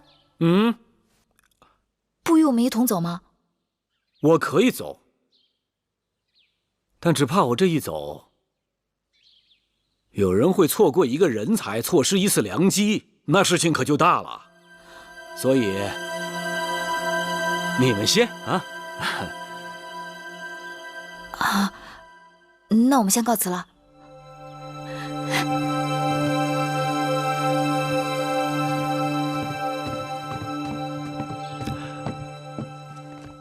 唉，张子为何事而愁？为何事而愁？眼看着一桩好事就要付之东流，我当然发愁了。张子此话何意？秦王雄才大略，眼下楚国打算和吴国结盟，秦国又想和楚国连横，这狄公主芈姝的婚事，于是就成了吴国与秦王之间的赌注。但是我只怕秦楚联姻之事难遂秦王之心愿呐。你看，屈子虽为贤臣，但明珠暗投，楚王好色，晋上奸佞，朝阳刚愎自用，再加上后宫威后弄权，郑袖贪婪，这连横之事只怕凶多吉少啊。张子此言众所周知。是，这些众所周知，但大家并不知道，那狄公主倾心的是秦王。只要秦楚能够联姻，秦王能娶了狄公主芈姝，这五国结盟不攻自破。张子此话，寡人早已明白。秦王心中虽明白，但也束手无策吧？要不然来了楚国这么久，为何拖着迟迟不见你？拖在这客栈，又为何给你弄了个假公主啊？这一切都说明其中有蹊跷。但是秦王你人生地不熟，没有一个人替你疏通阻塞、铺路搭桥，对不对？此话倒是不假。我愿意做这个人，我张仪愿意促成秦楚联姻，促成大王抱得美人归。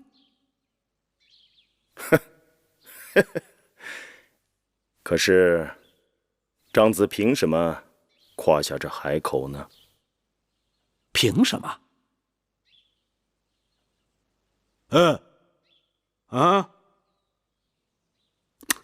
就凭我这3寸不烂之舌。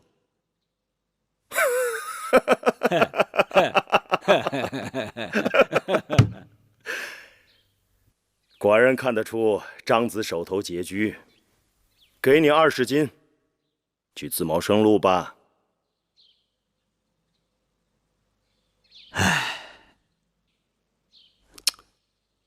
秦王是把在下当成沿街讨饭的叫花子了，还是四处招摇撞骗的小人了？啊，20斤，200斤，2000斤又如何？我张仪服的是贤君明主，图的是江山社稷，再多的钱财在我张仪眼中都视如粪土。唉，可惜啊，这点不是人人都能懂的。告辞了。等等，既然张子志向高远，那好，寡人就与你2月为期，看看张子的本事。2月就2月，2月之后，我让你看看张仪是如何让5国郢都会盟之事化为泡影。好。哎。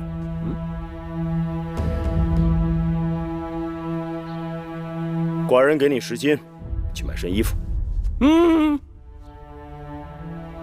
事成之后，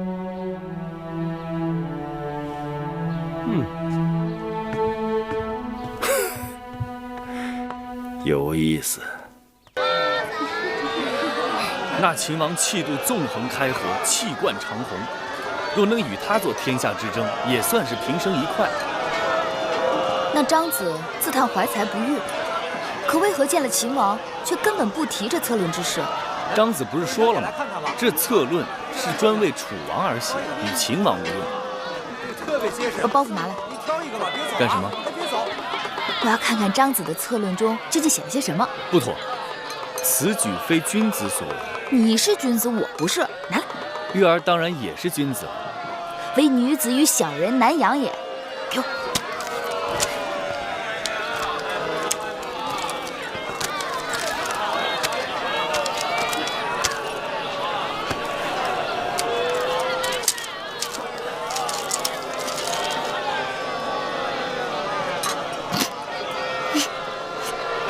何事让你如此高兴？玉女论：君子于玉比德焉，帝王于玉女比美人焉。天下美女风情各异，有眉如翠羽，肌如白雪者，有腰如束素，齿如含贝者。这个张子简直不堪。有何不堪？窈窕淑女，君子好逑嘛。给我吧。哎，你真要把这东西转交给楚王？当然了，受人之托，忠人之事嘛。这种奇谈怪论，不知楚王看了会说些什么？妹妹，你见到秦王了吗？自然见到了。那秦王怎么说的？他说要你去见他。秦王怎么会？妹妹吓你呢。怎么，你真的想去见他？不跟你说了。看你那神色，口不对心的。拿去，这是他托我还给你的。有劳妹妹啦。给你。哎。这不是我的方巾，让我看看。这是秦王的名字。那要不要我再去一趟，把方巾给姐姐换回来？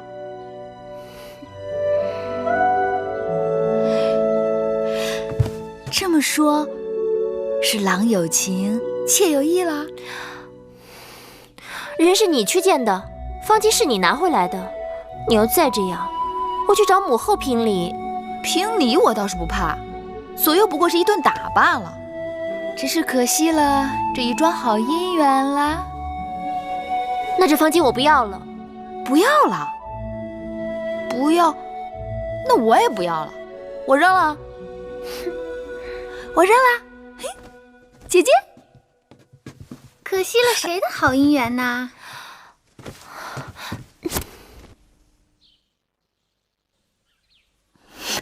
我听说，眼下各国君王打算派使臣要来向舒姐姐求亲，不知谁最幸运，能与姐姐结下这桩好姻缘。哦，原来如此啊！妹妹人品出众，我也是好奇的很呢。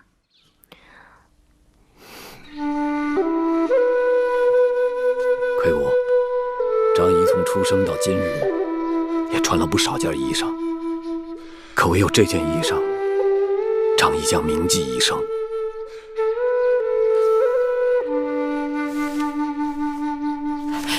张子快起，张子快起！楚王已经看到在下的策论，明日宣张仪入宫。新仪来的正是时候，好马配好鞍嘛。张子怀才不遇，我和月公主也帮不上别的忙，只能帮做件新衣了。谢芈月魁姑赠衣之恩。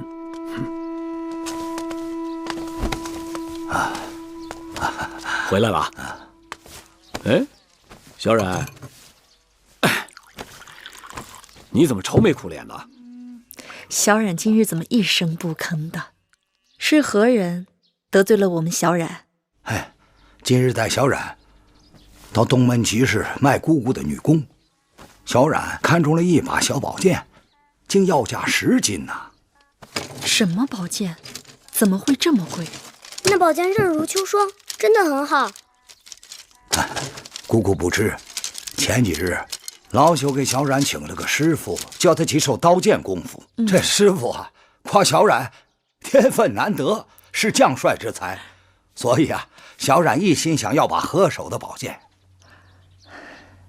咱们云梦台入不敷出，捉襟见肘，小冉再等2日，魁姑和你姐姐去想办法。哎，魁姑，何苦为区区10金犯愁啊？张仪为你筹划便是。你有10金？暂且没有。明日入宫见过楚王，张仪便有了。10金太少，100金如何？好了，张子，且不说你眼下如此潦倒，谈论100金如同痴人说梦。就算你日后有了，也与我们无关。说100金就100金，明日午后，一言为定。昨日夏至，这宫中的蚊蝇更多了，也不知这几日大王睡得是否安稳。听说大王新得一夜明珠，放在宫中清凉如水，夜如白昼，100步之内蚊虫避之不及。我还从未听过世上竟有如此宝物。据说那夜明珠就放在南后的兰柜台。哦，真有此物。你带人去兰柜台，就说我要借过来看看新鲜。是。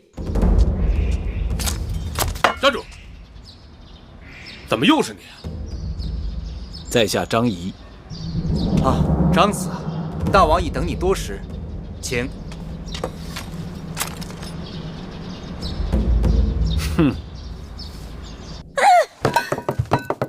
不管什么好东西，他都要来跟我抢。那是秦王献给我的，我不给又如何？魏后那边的玳瑁姑姑说是借用。哼，借？珍宝到了魏后手里还有还的日子吗？可那玳瑁就在外面等着，此事总不能僵着，不如先借给他，等过后让大王出面再要回来。拿走。是。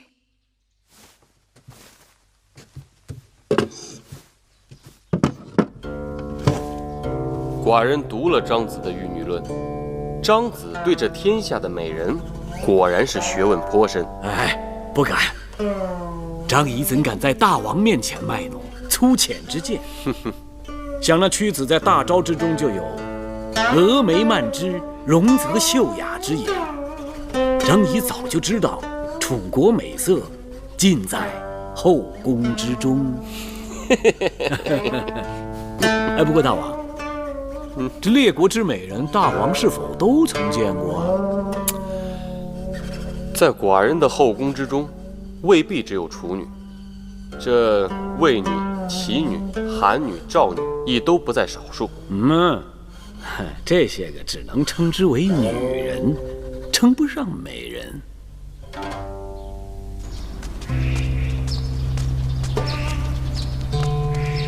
拜见南后。大王呢？正在殿中召见张子。张子？哪个张子？啊，张仪，给大王献上了《玉女论》，颇得大王的欢心。开门。是。先生所指的美人是？美人。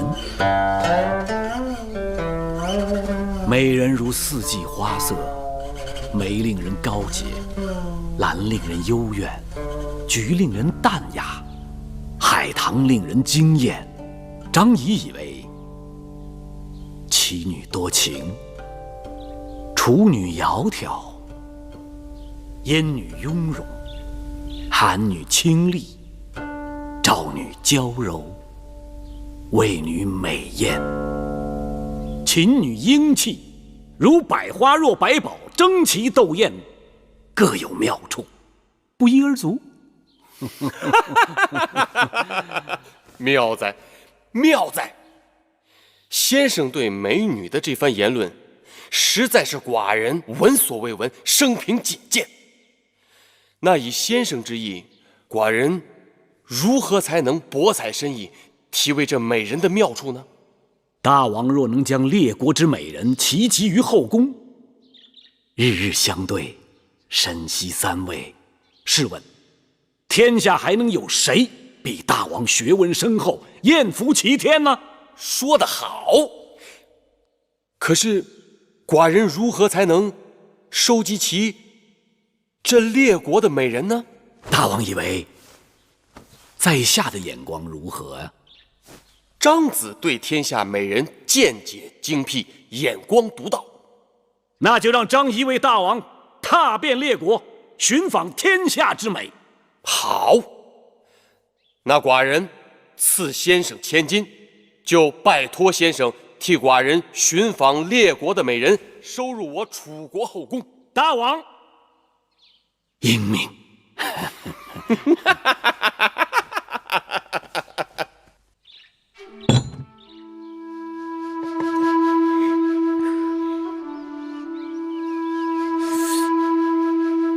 张子不容易，这百金说什么我们都不能收。百金是我张仪的承诺，一谢月公主搭救之恩，二谢魁姑新衣之劳。我们救张子也算是缘分，谈不上恩情。你若真要谢，就谢魁姑的针线吧。哎，给张子做件新衣也是举手之劳，说谢就太见外了。楚国这个地方啊，只敬衣衫不敬人。你看，如果我张仪早有这么一件新衣，这当中哪还会费这么多周折吗？哎呀，一件新衣，半个时辰，摇唇鼓舌，收获甚丰。我张仪阔了，小冉也有了买宝剑之金，你们手头还可以宽裕一些吗？听说张子要去诸国为大王寻找美人，这路途遥远，小冉买宝剑也用不了这么多，这些金张子还是带上，以防万一啊！你们以为我张仪就这些钱财啊？我告诉你们，不出一日，还会有人迫不及待的要给我送来更为丰厚的盘缠。张子竟然用了一篇《玉女论》赚得大王的金子，这算什么本事？哎，你偷看在下的策论了？张子若行事磊落，用不着对人遮遮掩掩吧？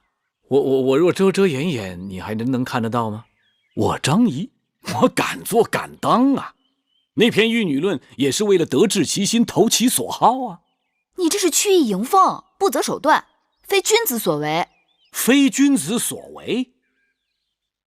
我张仪是今日不得已而为之，忍屈受辱，为了他日一展胸中之宏图，这才是真君子。你芈月公主不但不应该责备我，你应该夸我才对啊！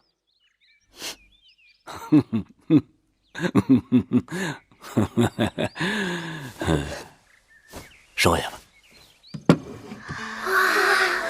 哇，真亮啊！我还从来没有见过呢。这么大一颗珠子，是啊，我也没见过，还这么亮，这是什么呀？这叫夜明珠，产自西域。这样的稀罕物件我也是头回见到，所以把你们叫过来，让你们瞧瞧，也长长见识。可真亮啊！这可真是个宝贝，夜里看起来像一个小月亮掉在屋子里。此物幽香暗拂，闻起来比那些兰草还要惬一些。只可惜母后不让月儿来，不然没准她能说出个究竟。依我看呐，咱们楚宫可并非只有一颗宝珠。舒姐姐国色天香，冰清玉洁，不也正是我们楚国的宝物，母后的掌上明珠吗？让妹妹看看，是这夜明珠耀眼，还是姐姐耀眼？可不是，这一比，舒姐姐可把夜明珠给比下去了。像这等奇珍异宝，也只有母后才配享用。若不是寿山福海，哪儿镇得住物宝天华？母后，您说是不是？瞧这张小嘴，快赶上八哥了。好了，玳瑁，快去把我让人新做的冰镇糯米酒和金银花茶端上来。是。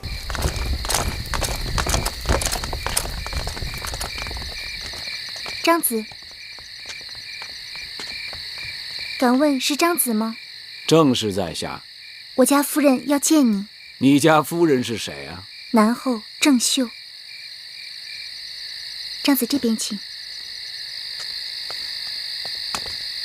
在下张仪拜见夫人。免礼。不知夫人召见张仪所为何事？听说张子不日即将启程前往诸国，不知是否还会回转？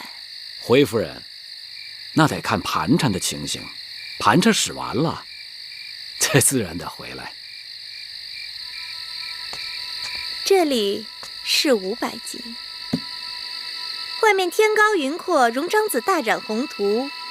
若张子肯答应永不再回大楚，临行时将再获酬金500，以壮行色。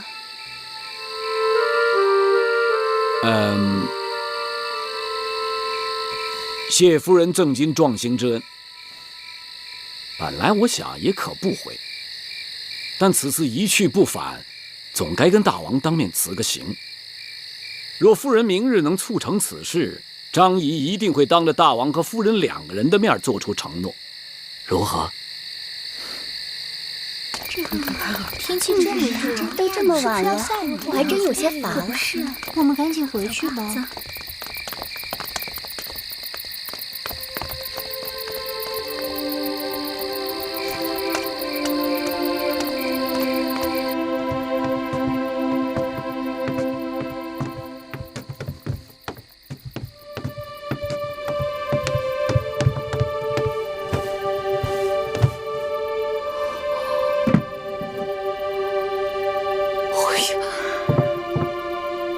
是稀罕东西，说它能驱赶蚊蝇，夜晚清凉如水，不知真假。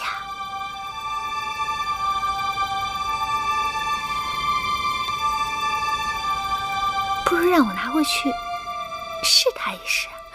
公主，当心！既然是宝物，我以后必然爱惜。若要是追问起来，我就是拿回去赏玩一日。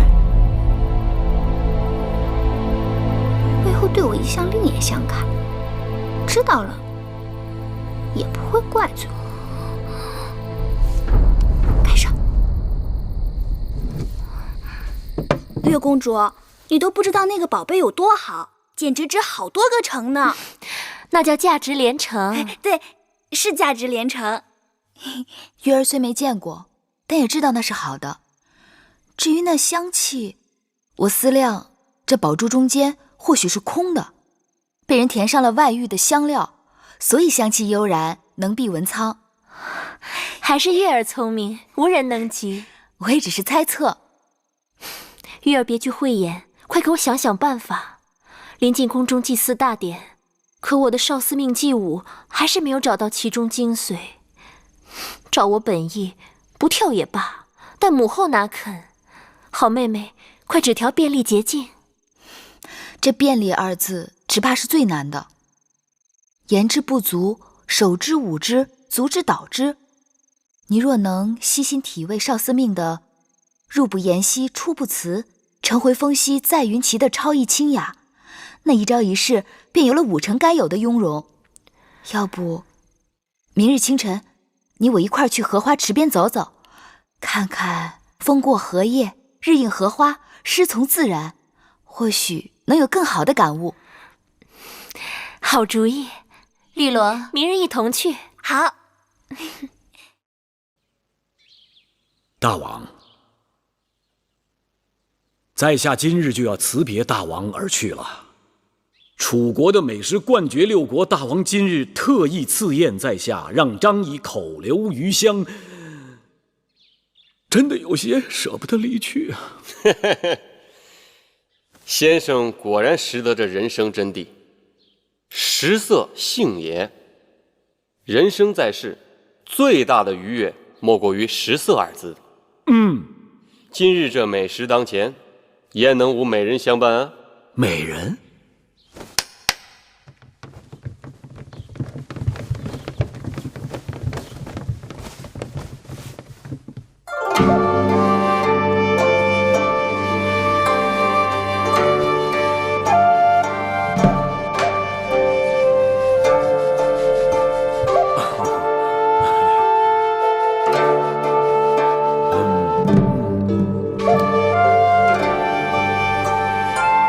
先不跳了，你们去陪张子九喂张子石。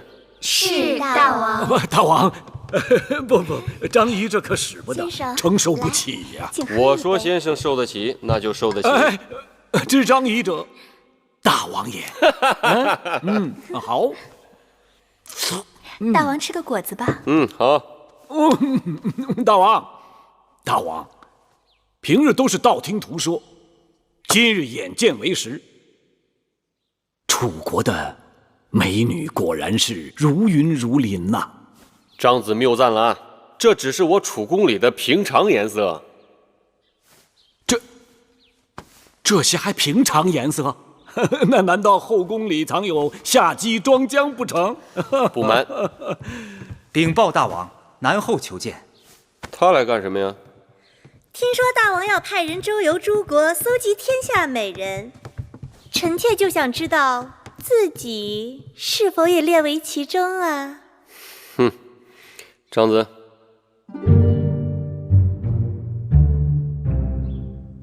张子，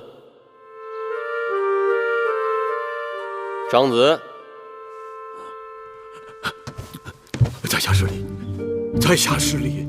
张子，你刚才行为为何如此怪异啊？敢问大王，眼前这位夫人何许人也？寡人的宠妃南后郑袖。在下惭愧，在下无知，在下井底之蛙，在下真的是对不住大王啊！我不是，这张子，到底是怎么一回事？你跟寡人说清楚。大王，在下在大王面前夸下海口，要为大王寻访绝色美人，可方才一见南后，我就知道我大错特错了。我张仪想来也是游遍列国之人，但从未见过一个人的容貌能和南后比肩。你说张仪的见识如此浅薄，竟然不知道天下最美的女子就在楚国的王宫里，该该死！张仪向大王请罪。张仪，大王嘱托在下寻访美人之事，恐怕有负重托，办不成了。你呀，就是见识浅薄。寡人就想嘛，这天底下还有什么好东西是我楚公没有的呀？那照先生刚才这么说，这天下第一美人就在寡人身边了。确定无疑。好，那你就快跟寡人讲讲，寡人这爱妃怎么就成了天下第一美人了呢？大王请看，南后这一对眉，仿若一带远山；这一双目，有如卷上点漆；耳鬓柔弱，脖颈修眉，此乃孤品，不是天下第一美人，又作何解呀？可是寡人记得那日在这大殿之上，先生所说的如百花似百宝，争奇斗艳，各有不同，又作何解啊？在下无言以对，这就将大王所赐千金即刻退回。哎，千金嘛，区区小事，寡人既然赐予你了，哪还有收回的道理啊？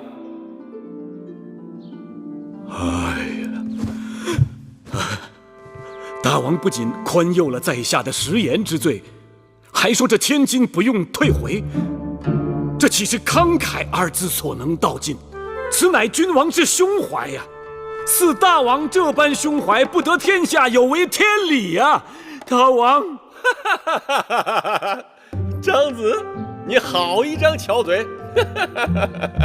多谢大王。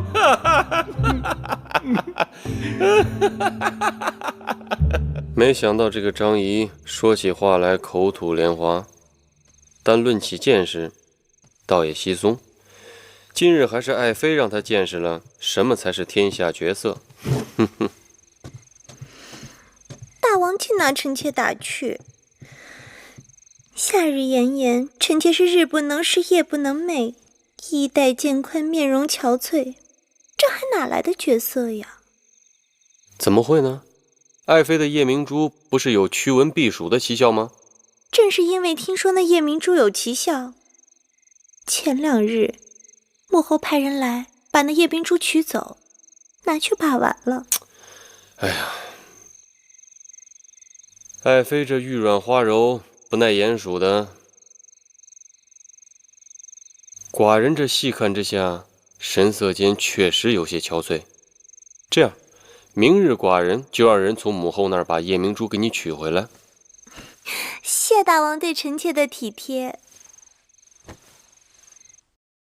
郑秀竟然跟我斤斤计较，那夜明珠不过刚刚借用2日，他就让大王差人来索要了。威后若想留下夜明珠，不用理睬他。大王一向孝顺，威后可对大王明说就是。郑秀整日狐媚大王，若真与他争执，只怕弄得大王两头为难。算了，还是把夜明珠给他拿回去吧。是。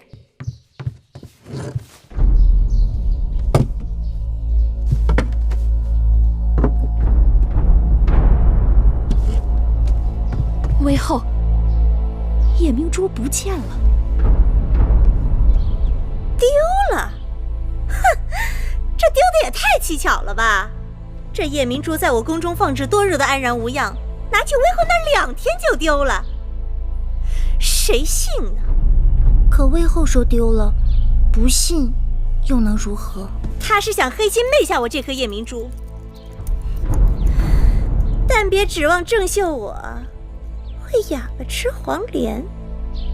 走，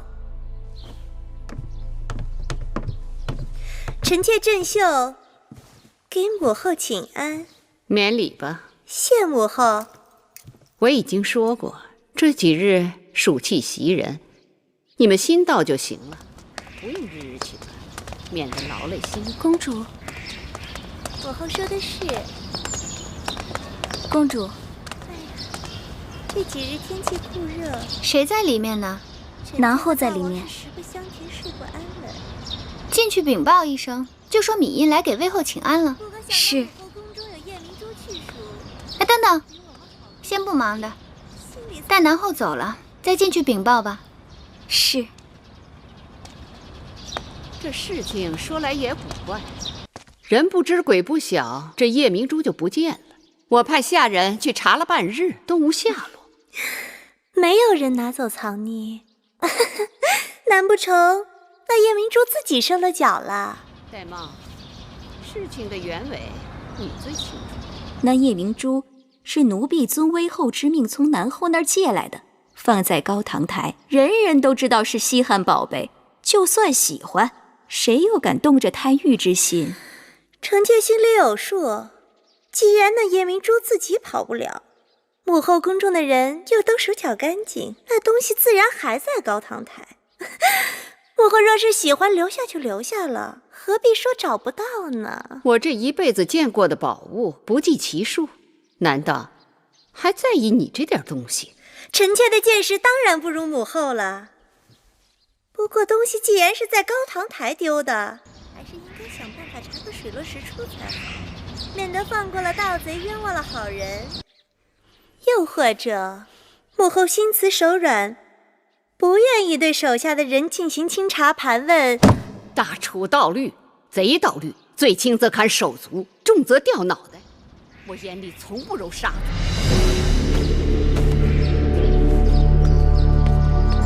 殷公主，我还有些急事，回头再来吧。公主，这可怎么是好？闭嘴！可是，公主拿了那夜明珠，我再多说一个字，那夜明珠便是你拿的。殷公主，你手里拿的什么？回殷公主，是舒公主和月公主的针线。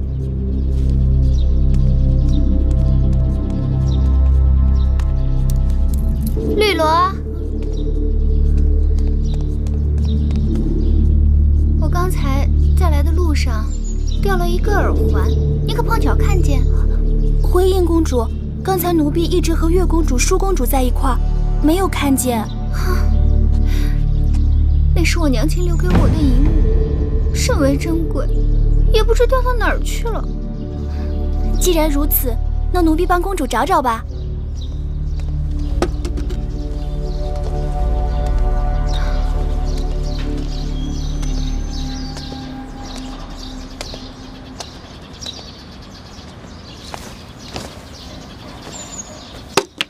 公主，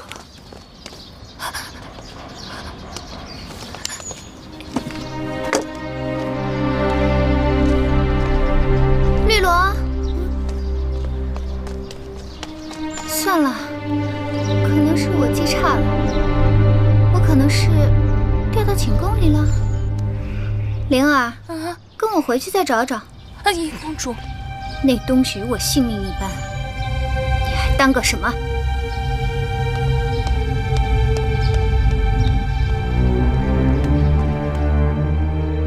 你们都给我听清楚了，夜明珠是肯定跑不出宫外的。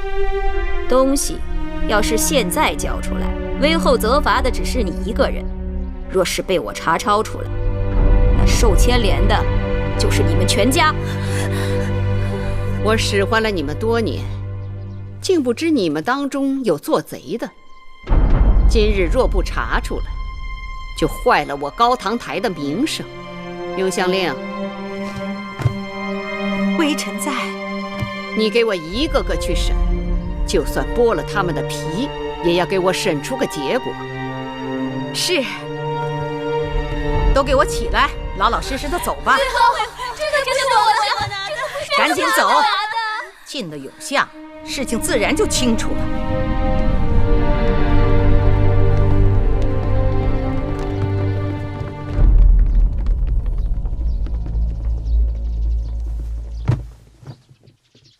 母后，婴儿思来想去，觉得有个人可疑。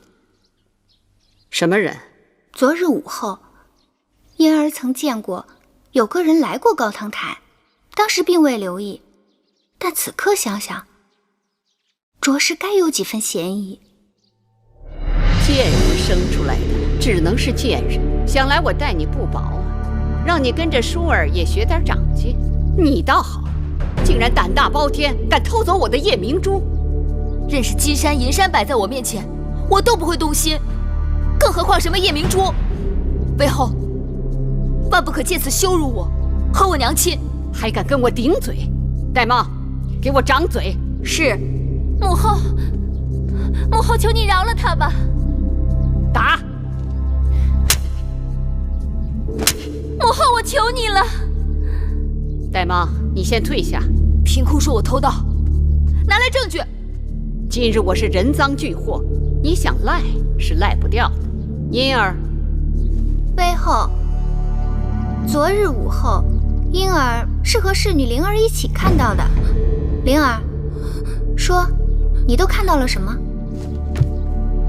婢子，你到底看到了什么？婢子，来人，把这个贱婢给我拉下去掌嘴！说呀！魏后饶命啊！昨日婢子陪着殷公主站在那儿，看到月公主从正殿前走过去，别的婢子真的不知道了。灵儿眼拙，但本公主眼不拙。月公主分明不仅从正殿走过，还慌慌张张地走进去，又走出。胡言乱语！昨日午后，我与舒公主一起去了后花园的荷花池，回来后从未进过正殿。你说你见我进了正殿，我何时进去，何时出来？出来后又见了何人，去了何处？休要狡辩！夜明珠藏于你房里，证据确凿，我不得不承前避后，以正后宫纲纪。论罪，本该赐你一死，但念你是先王之女，暂且关入永巷，明日去衣帐摆，再施月刑。别说砍去芈月双脚，就是碎尸万段，没有偷，就是没有偷。且等明日，我看你的嘴还有多硬。母后，此事定有误会。昨日一整日，月儿确实与舒儿在一起，夜明珠之事与她并无干系。捉贼拿赃，你不要再为他开脱了。我不是为他开脱，我说的是事实。我这么做也是不得已，杀一儆百也是为了你们好，免得你们被这个贱人都给带坏了。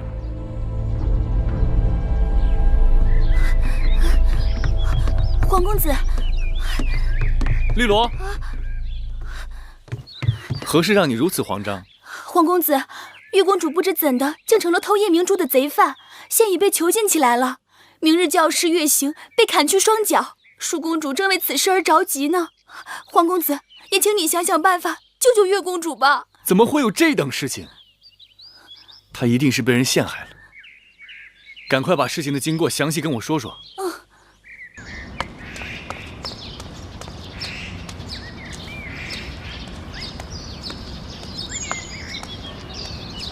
皇公子，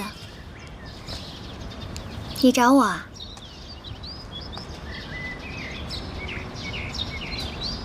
看你这人，有话就说嘛。是你拿的夜明珠？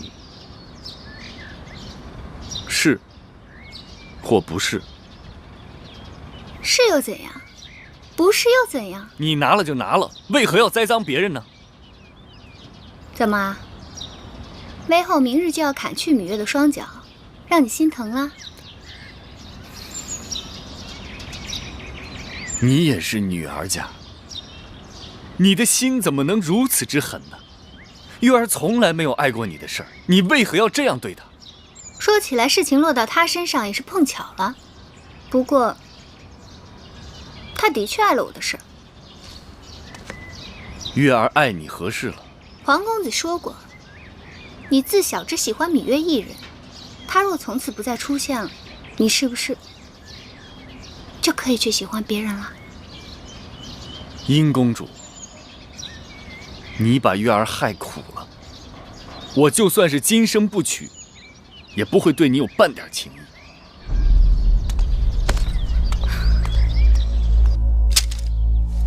你说月公主遭人陷害，是，但魏后向来固执，只怕即使我出面，她也不听一个字。夜明珠是南后的，太子能否说动大王和南后去过问此事？这很难说，不过我可以去试试。谢太子。微后，大王跟南后来了。这么晚了，他们过来做什么？说是找到了偷盗夜明珠的真凶。是吗？米音，大王告诉我，说你亲口向皇公子坦诚，夜明珠是你拿的，因为嫉恨皇公子与芈月亲近，故而栽赃于芈月，可有此事？母后圣明，婴儿自小由母后抚养，待婴儿宛如亲生，该深知我的心性。那栽赃陷害，均为卑鄙小人之作。芈音与芈月无冤无仇，即便再不堪，也不会使出如此下作手段。皇歇，殷公主适才不是这样对我说的。她说月公主碍了她的事儿。不错，皇公子，我是对你真心倾慕，也知道你与芈月偷偷眉目传情，但就算我再喜欢你，也不能为你而替他背这个黑锅啊！殷公主，你也算是王室血脉，你怎可满嘴胡言，出尔反尔呢？皇公子用不着气急败坏，芈音没有做过的事情，如何承认？你们二人到底孰黑孰白？月公主被人陷害，大王明察。大王母后，婴儿冤枉，被人诬陷。爱妃，你看这……依臣妾看，这两人当中，定有人是在诬陷别人，也有人是被人诬陷的。都是些没用的废话。母后圣明，应当比臣妾心里有数。